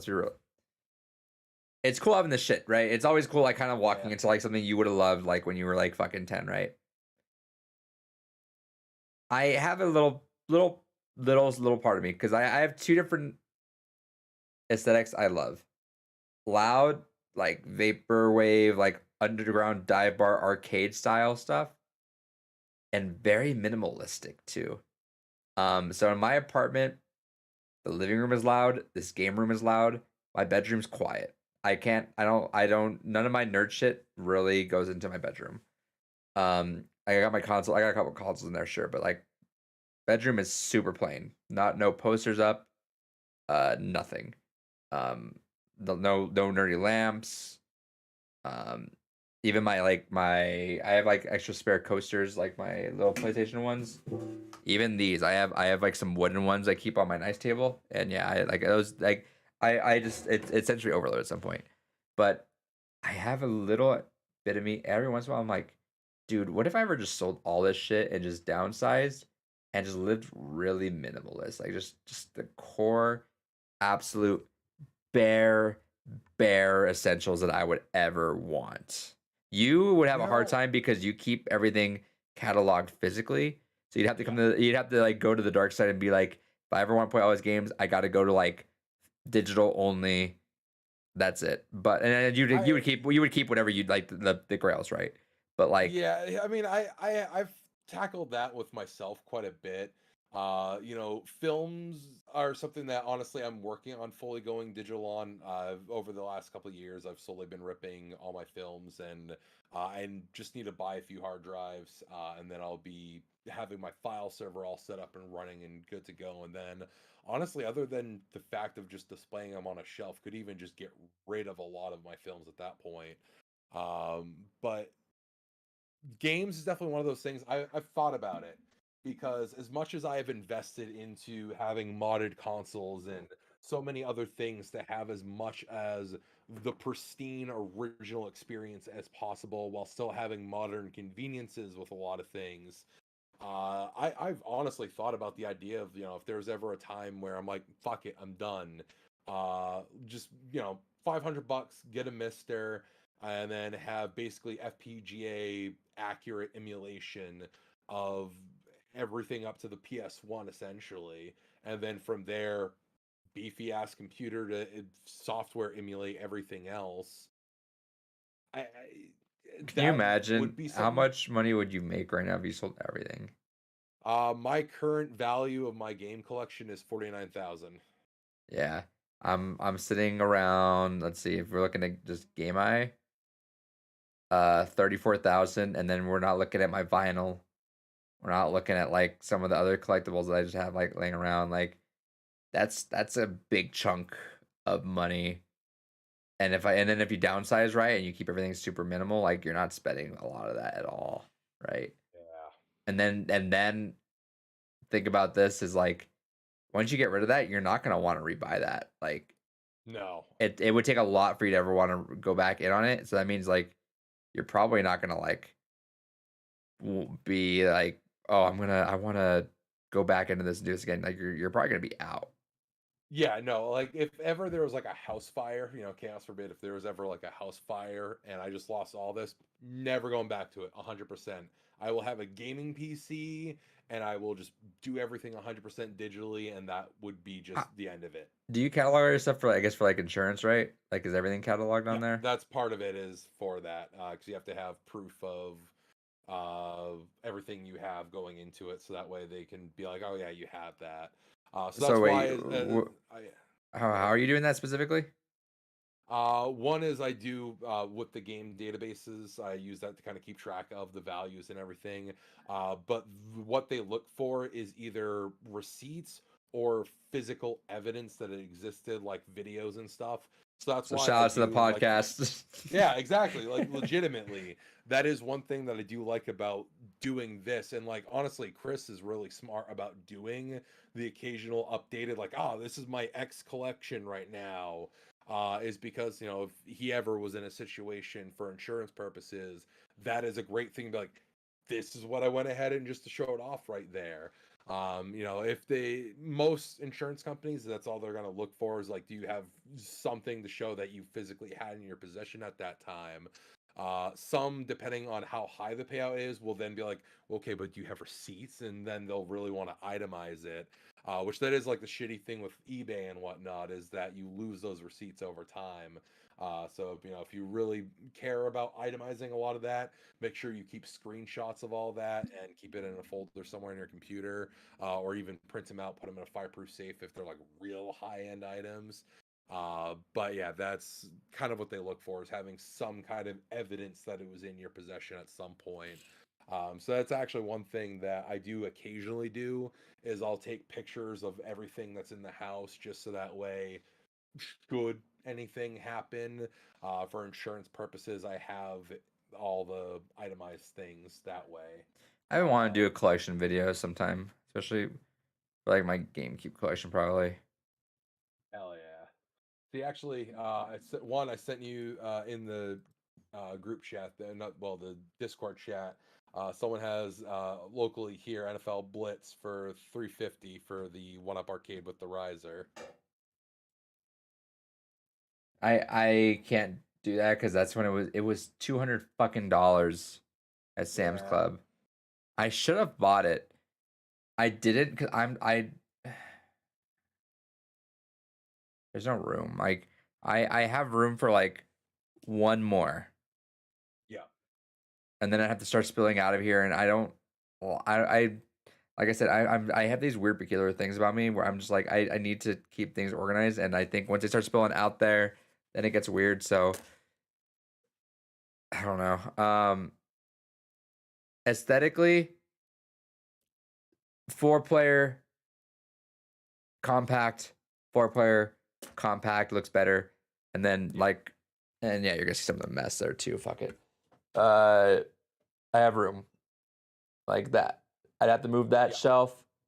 That shelf would be moved right there on its side, and then there's that one spot, right? I have just that, and I'd have that last one, and I want it to be, if not MVC2, a fighting game.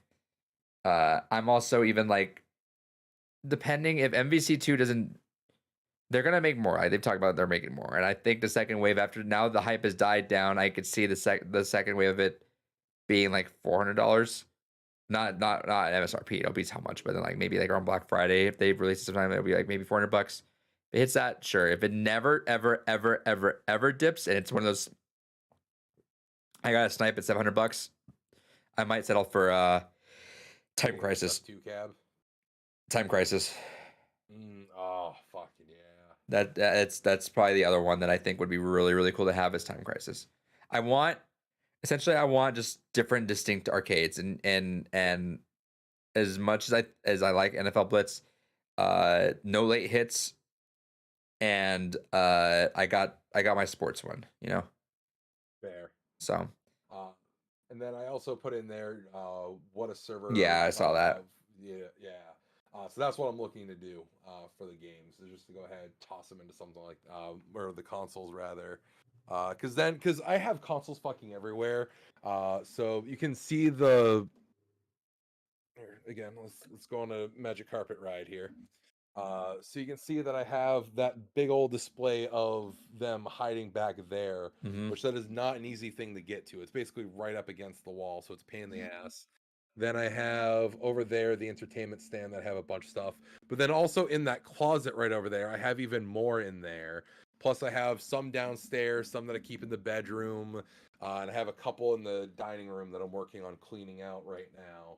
So I really want to be able to just go ahead and create more usable space in the house by consolidating as much of the shit that goes together as possible. And I think that's going to be one thing that I eventually do want to try to get. Server racks can be a bit pricey.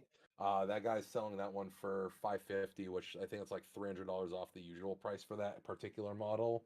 But it's just one of those things that the shit takes up so much space. And like, I don't have a small house. It's not a large house either, but I mean, like, I got a modest sized home, and so fucking out of room. So I'll keep that in your mind real quick. Let's see. 2Pro4 Game says, "Yo guys, what up? Kellis has a question for me, but let me go on that before I forget this. So the girl that I went to tomorrow movie, I've been talking to her. Yep. You would hate it, but you would respect it. She's the only girl I met that's on our caliber of nonsense collecting. Ooh, all right. She's mega nerd, like manga, like stacks as tall as her. I'm trying to envision. I want to try to see if I can picture your face ahead of when I say what I'm about to say. She likes collecting a certain thing that you're not a fan of. She's got a massive, massive pop collection. Oh God, of course. Like massive pop collection. Massive pop collection.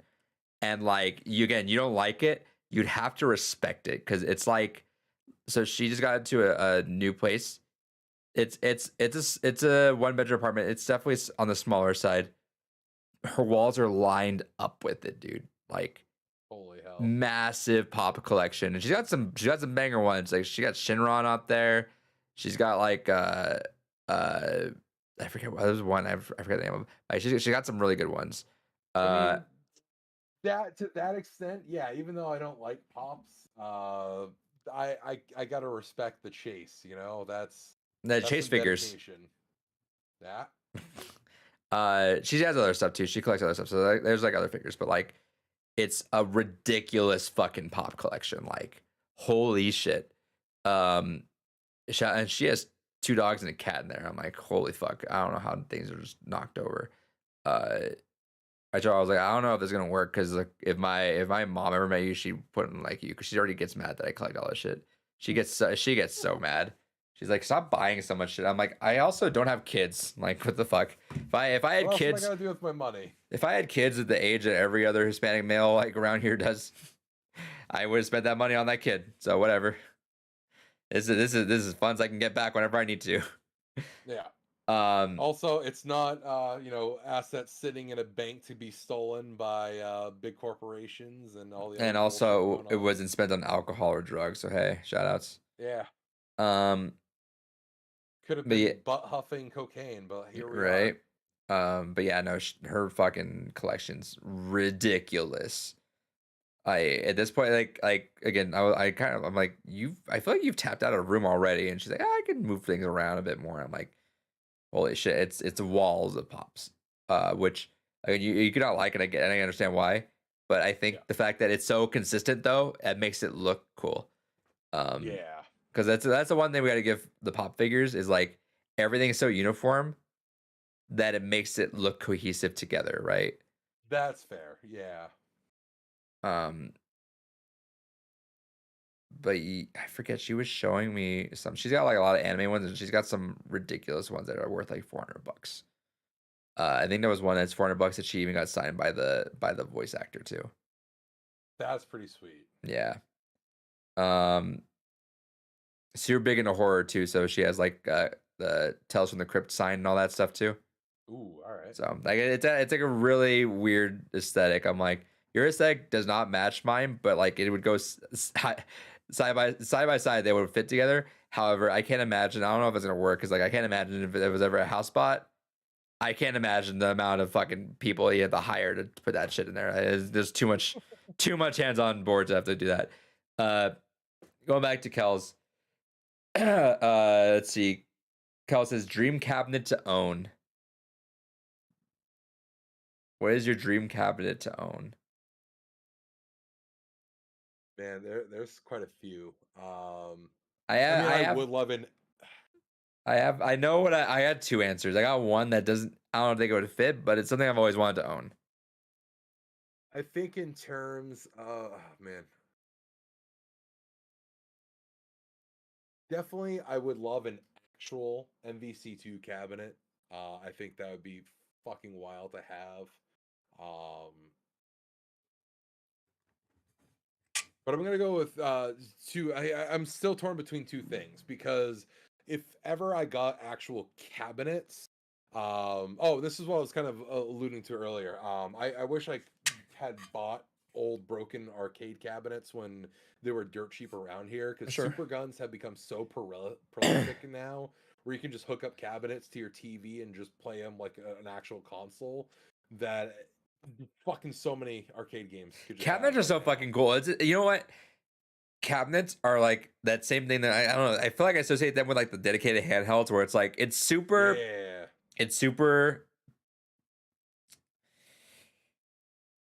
not it's like a niche within a niche. It's not like what's the word? You know how like phones have literally all encompassing? Yes. They're dedicated. There's a charm to it, like you holding something and being like, this is the only thing you can do on here. This is its one purpose. Buffer, you missed the answer? Not yet. So like for example, I don't know if I ever showed this on the. Let me just pull it out real quick. Keep thinking about your cabinet real quick. Yeah. Well, I do have the two answers I would do. But no, because man, I don't know if anyone in the stream has looked into super guns before, but they're absolutely wild. They are more mod. I think that they've become more prolific over the last 10 years. A way to just connect arcade boards to your TV, and then use like Genesis or Saturn controllers, or even Neo Geo controllers on them. They're fucking great. All right, David, are you a very tactile person? Yes, very much. So like, probably why I use mechanical keyboards and shit. Like pen and paper kind of tactile, or no? Yep. So I got this thing called the Supernote. Did I ever show this on the podcast? I don't think so. I got this about a year and a half ago at this point. So it's one of those things where it feels like pen to paper. All your stuff's on here, so you can file, categorize, you can import, do all that stuff. Let me see on here. New note. I'm gonna delete her afterwards. That's fine. Pen. This pen's been through the ringer. But I like it. You can also get custom engraved when you get it. So this thing, right? So whatever, it feels exactly like that. I let people fill this, and they're all fascinated by it. It's got like an undo button if you need to just like undo something really quick on there. Whoops, not tapping it right. Back up here. You got that. You got to copy and paste. If you can write like a note on there, copy paste, move over. You got a highlighter on here. You got different styles of pen, different like you can go for really like thin, really thick. You can go for lighter, darker. The eraser on there. Some of the pens on there have an eraser on the other side. I like this one because it's got a good heft to it. It's expensive as shit.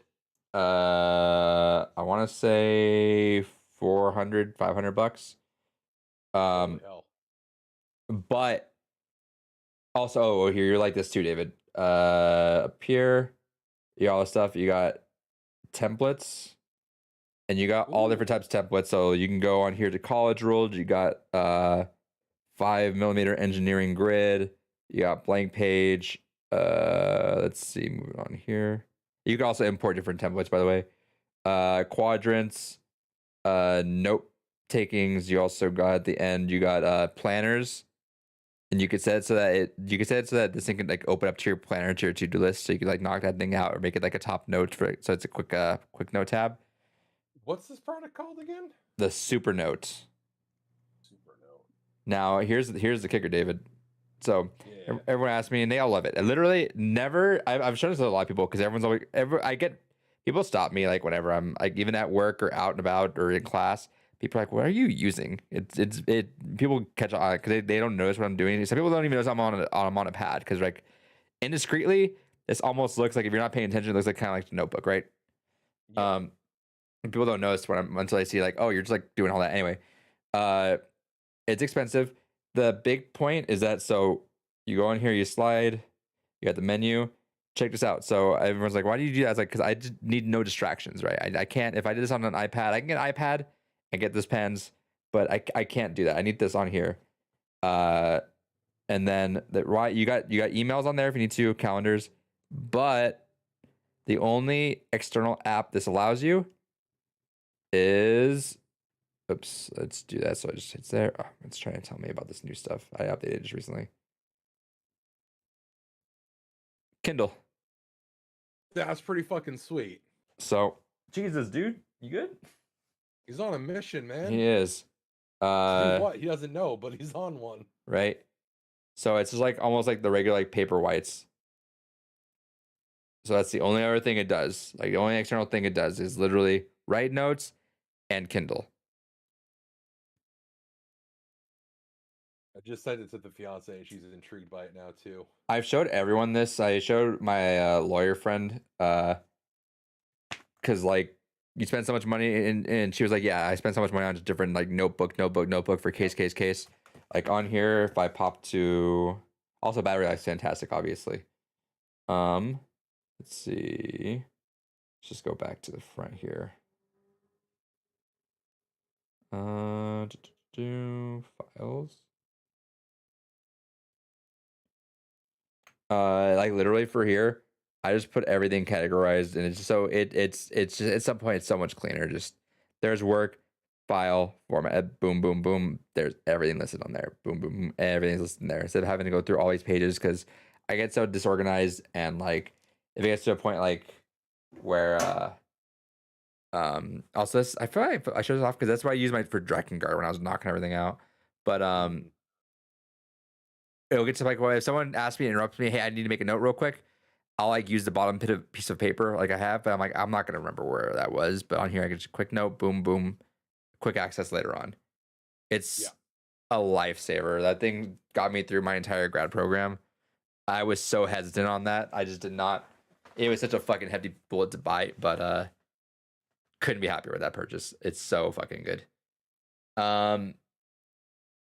Let's see. Yeah, so it looks like it really depends what size you want it in and the kind of color you want for it. Yeah, let me go look again, see where they're at with this. Because I wanted to get a new pen once I graduate. I kind of want to retire this pen just in those weird like poetic. You've done your job. Let me go move on to a different pen now.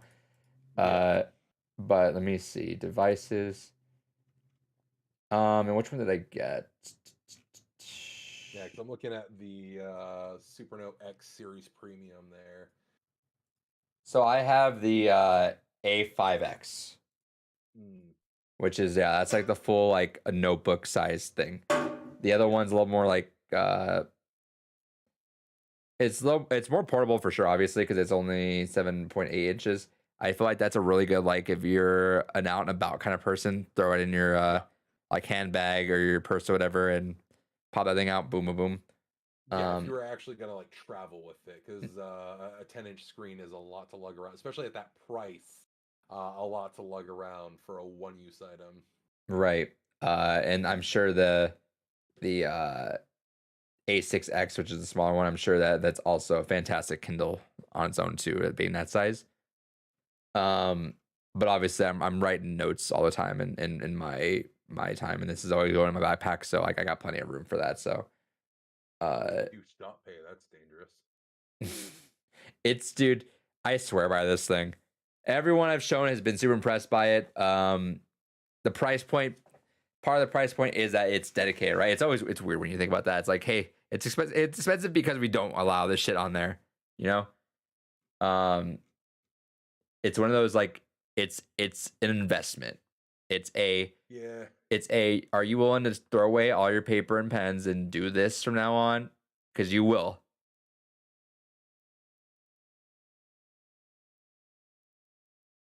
$50 a month is not bad. I'm contemplating it so much because I am one of those people that I do like physically writing things down still because it does help a lot with memory. I can't type it. Phonetic component. I can't type it. I need to write it down. I will go through slides for school and I will literally write down the exact slides and I won't type it because I'm not going to retain shit if I type it. But if I write it, same reason why I actually bought a big ass whiteboard too during all this and put it on my wall. But I had to move it because I moved my bedroom around. But I put that on there and I had to write it out because I'm like, I cannot retain stuff. I'm not writing it out. Yeah. So go ahead. With you need to write things out. Yeah, no. So it definitely helps with the memory tension aspect. Plus, I'm also one of those people that I don't always want like a laptop, because even a laptop I find to be too cumbersome when I just want to write something.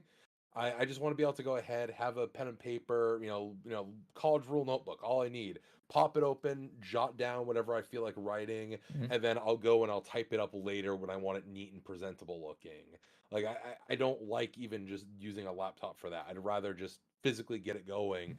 So like honestly, something like this where I can just go ahead and, like you said, I mean, over in the closet there's like between the fiance and I, we have like maybe 40 notebooks that are just there to be used, and that's after cleansing them down a bit because we realized we had too many. But we're sitting on a good maybe 30-40 notebooks for just writing purposes. It's like, reduce all that clutter down to just that one thing would be kind of nice. Right. Let me see if I can sell you on this because sometimes this feature doesn't really work. But let me see. It's definitely they still update it pretty. There was this in the readable, I think, or readability or something. I think I was trying to buy. The other one was like a serve. I think there's like a monthly plan on that too. And I was like, I think like software wise, I think it was like a little bit better. But I'm like, no, I kept this one. But let me see. Yeah, because I won't buy anything that's gonna have a subscription on top of it. That's Yeah, tough. no, this one, nope. And the community is really good too. So people do make templates that you can import and use on your own. That's really sweet. Uh, see if it does this actually. Um, like the undo button and the erasing button, all that stuff is so cool too. It takes like it's like a small learning curve, just because you're like if you literally try to like erase stuff. Yeah. But let's see, can this work? Hopefully it does. I hope it does at least. Um.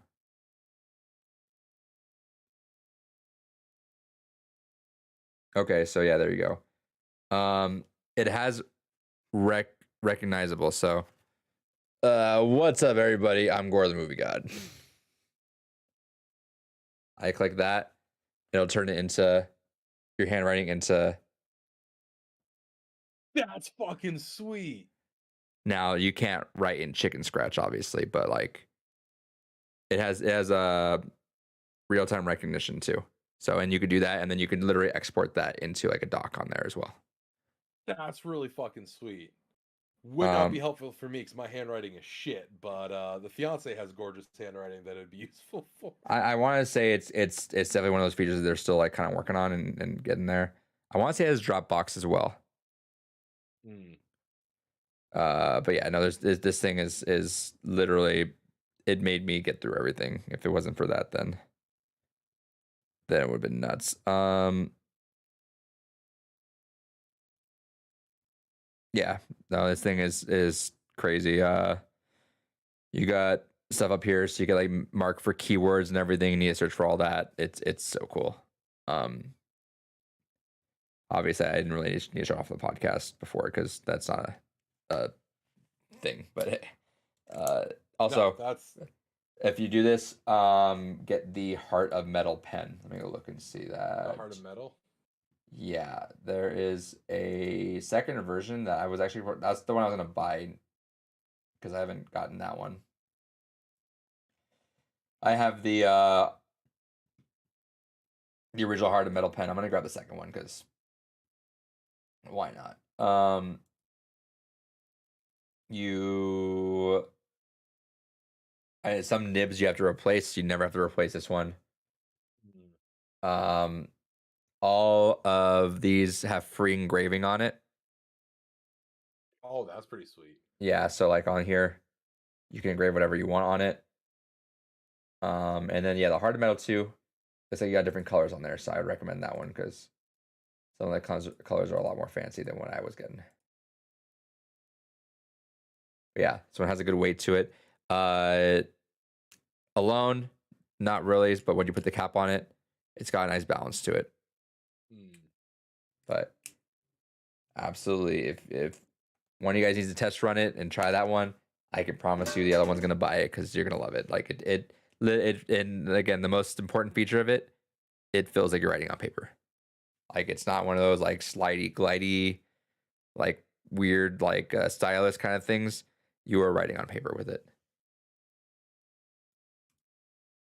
Yeah, I may end up fucking getting one. Obviously not in the immediate future, but Tell me if you do, and if you get the smaller one, let me know because this thing is so fucking cool that I would probably end up buying a small one just to take with me, like if I'm traveling or wanting to write other places. I'd end up getting the bigger one just because I need the space. I like having all the writing space, but the little one is tempting for work, honestly. Yeah, if you But ever ever just for whatever reason do that, just let me know. will do.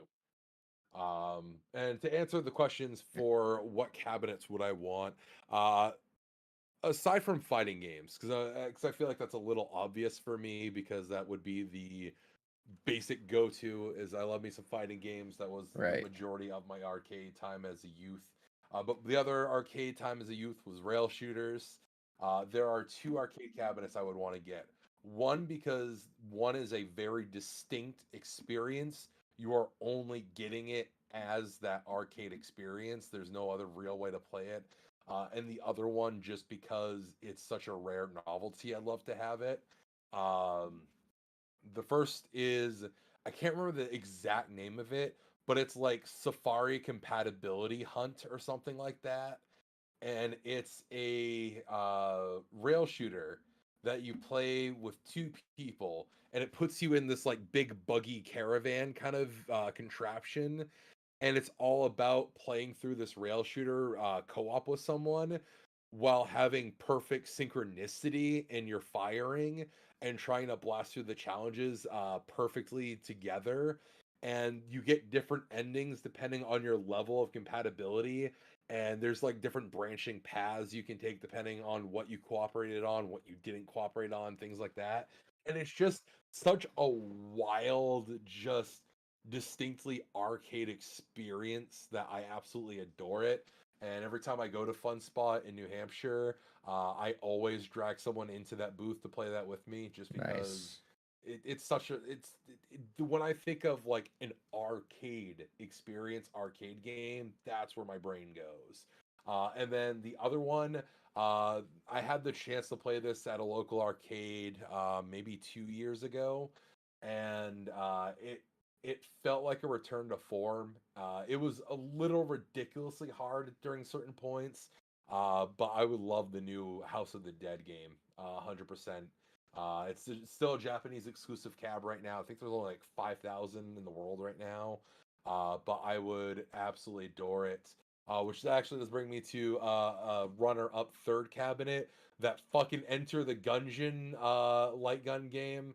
I would love one of those. If you guys could fucking create a cheap one that we can have, I would appreciate that. Thank you. Uh, but yeah, that's what I would want. Also, really quick, I don't want to skip through it, but Cal said there's an iPad screen protector makes it feel like paper, makes the Apple Pen so much better. That's fair. I would just get distracted off the iPad. That's something I deal with too already. Why I have an issue with the comics sometimes on there, but I got to delete all the other apps. Um, let's see. Best cabinet. So I'd want a skill crane, as I would like in my thing. Just throw a bunch of stuffed animals in there and just get a skill crane. Um, arcade.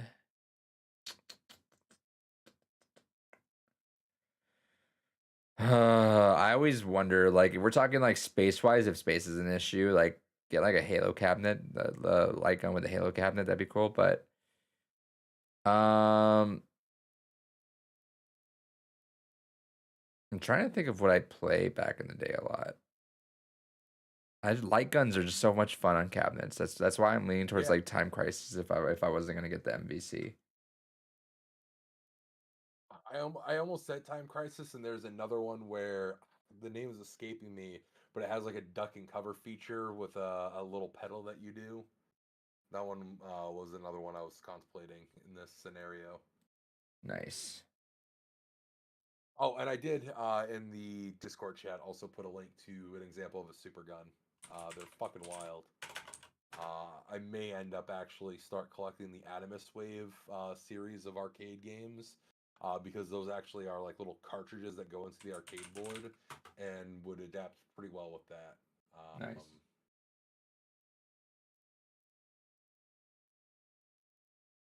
Nice. Let me see real quick.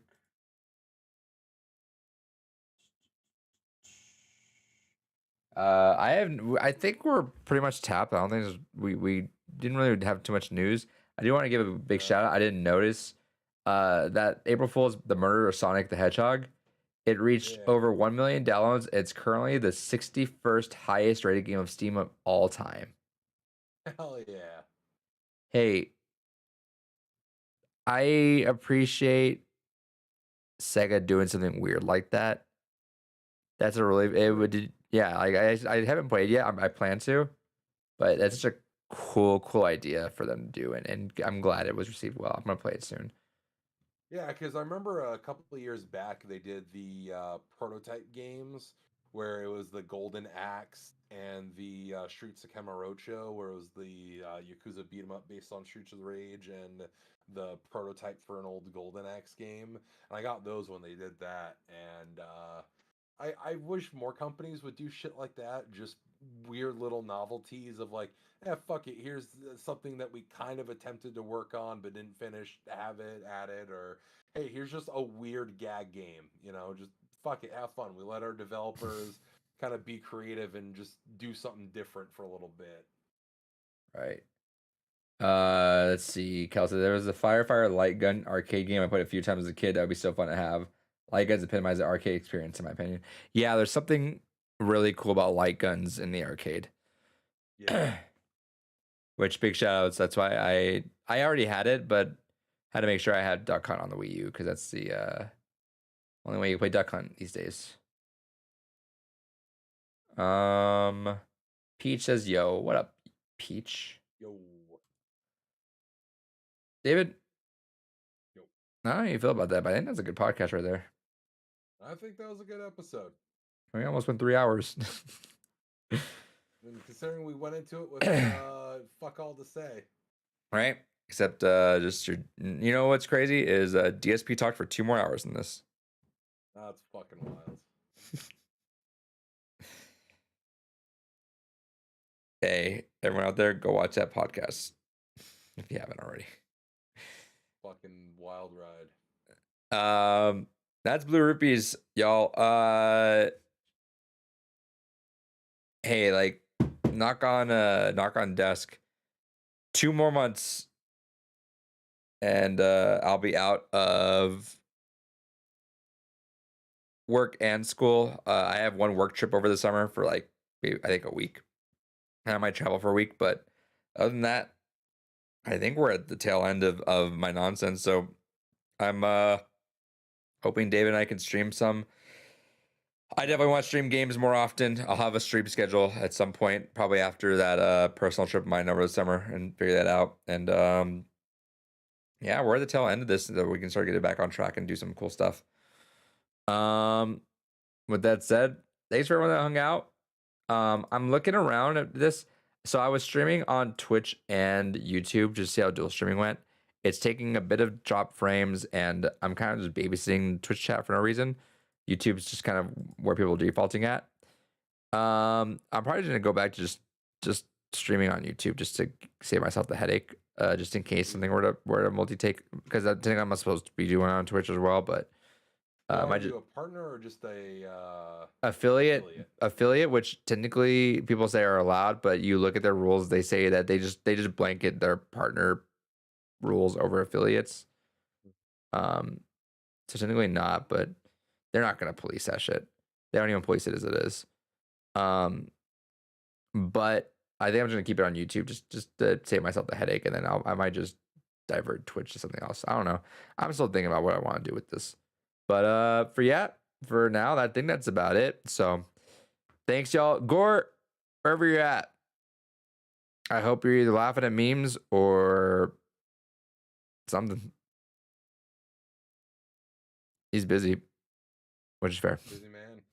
He is. I'm hoping he'll hop back on soon because he occasionally touches it, and we'll see how that goes.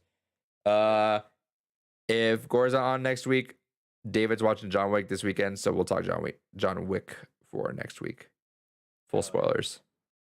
Anyway, thanks for all for hanging out. Appreciated. You guys have a good night. He is staring at the Halo controller, Peach. Isn't that indeed?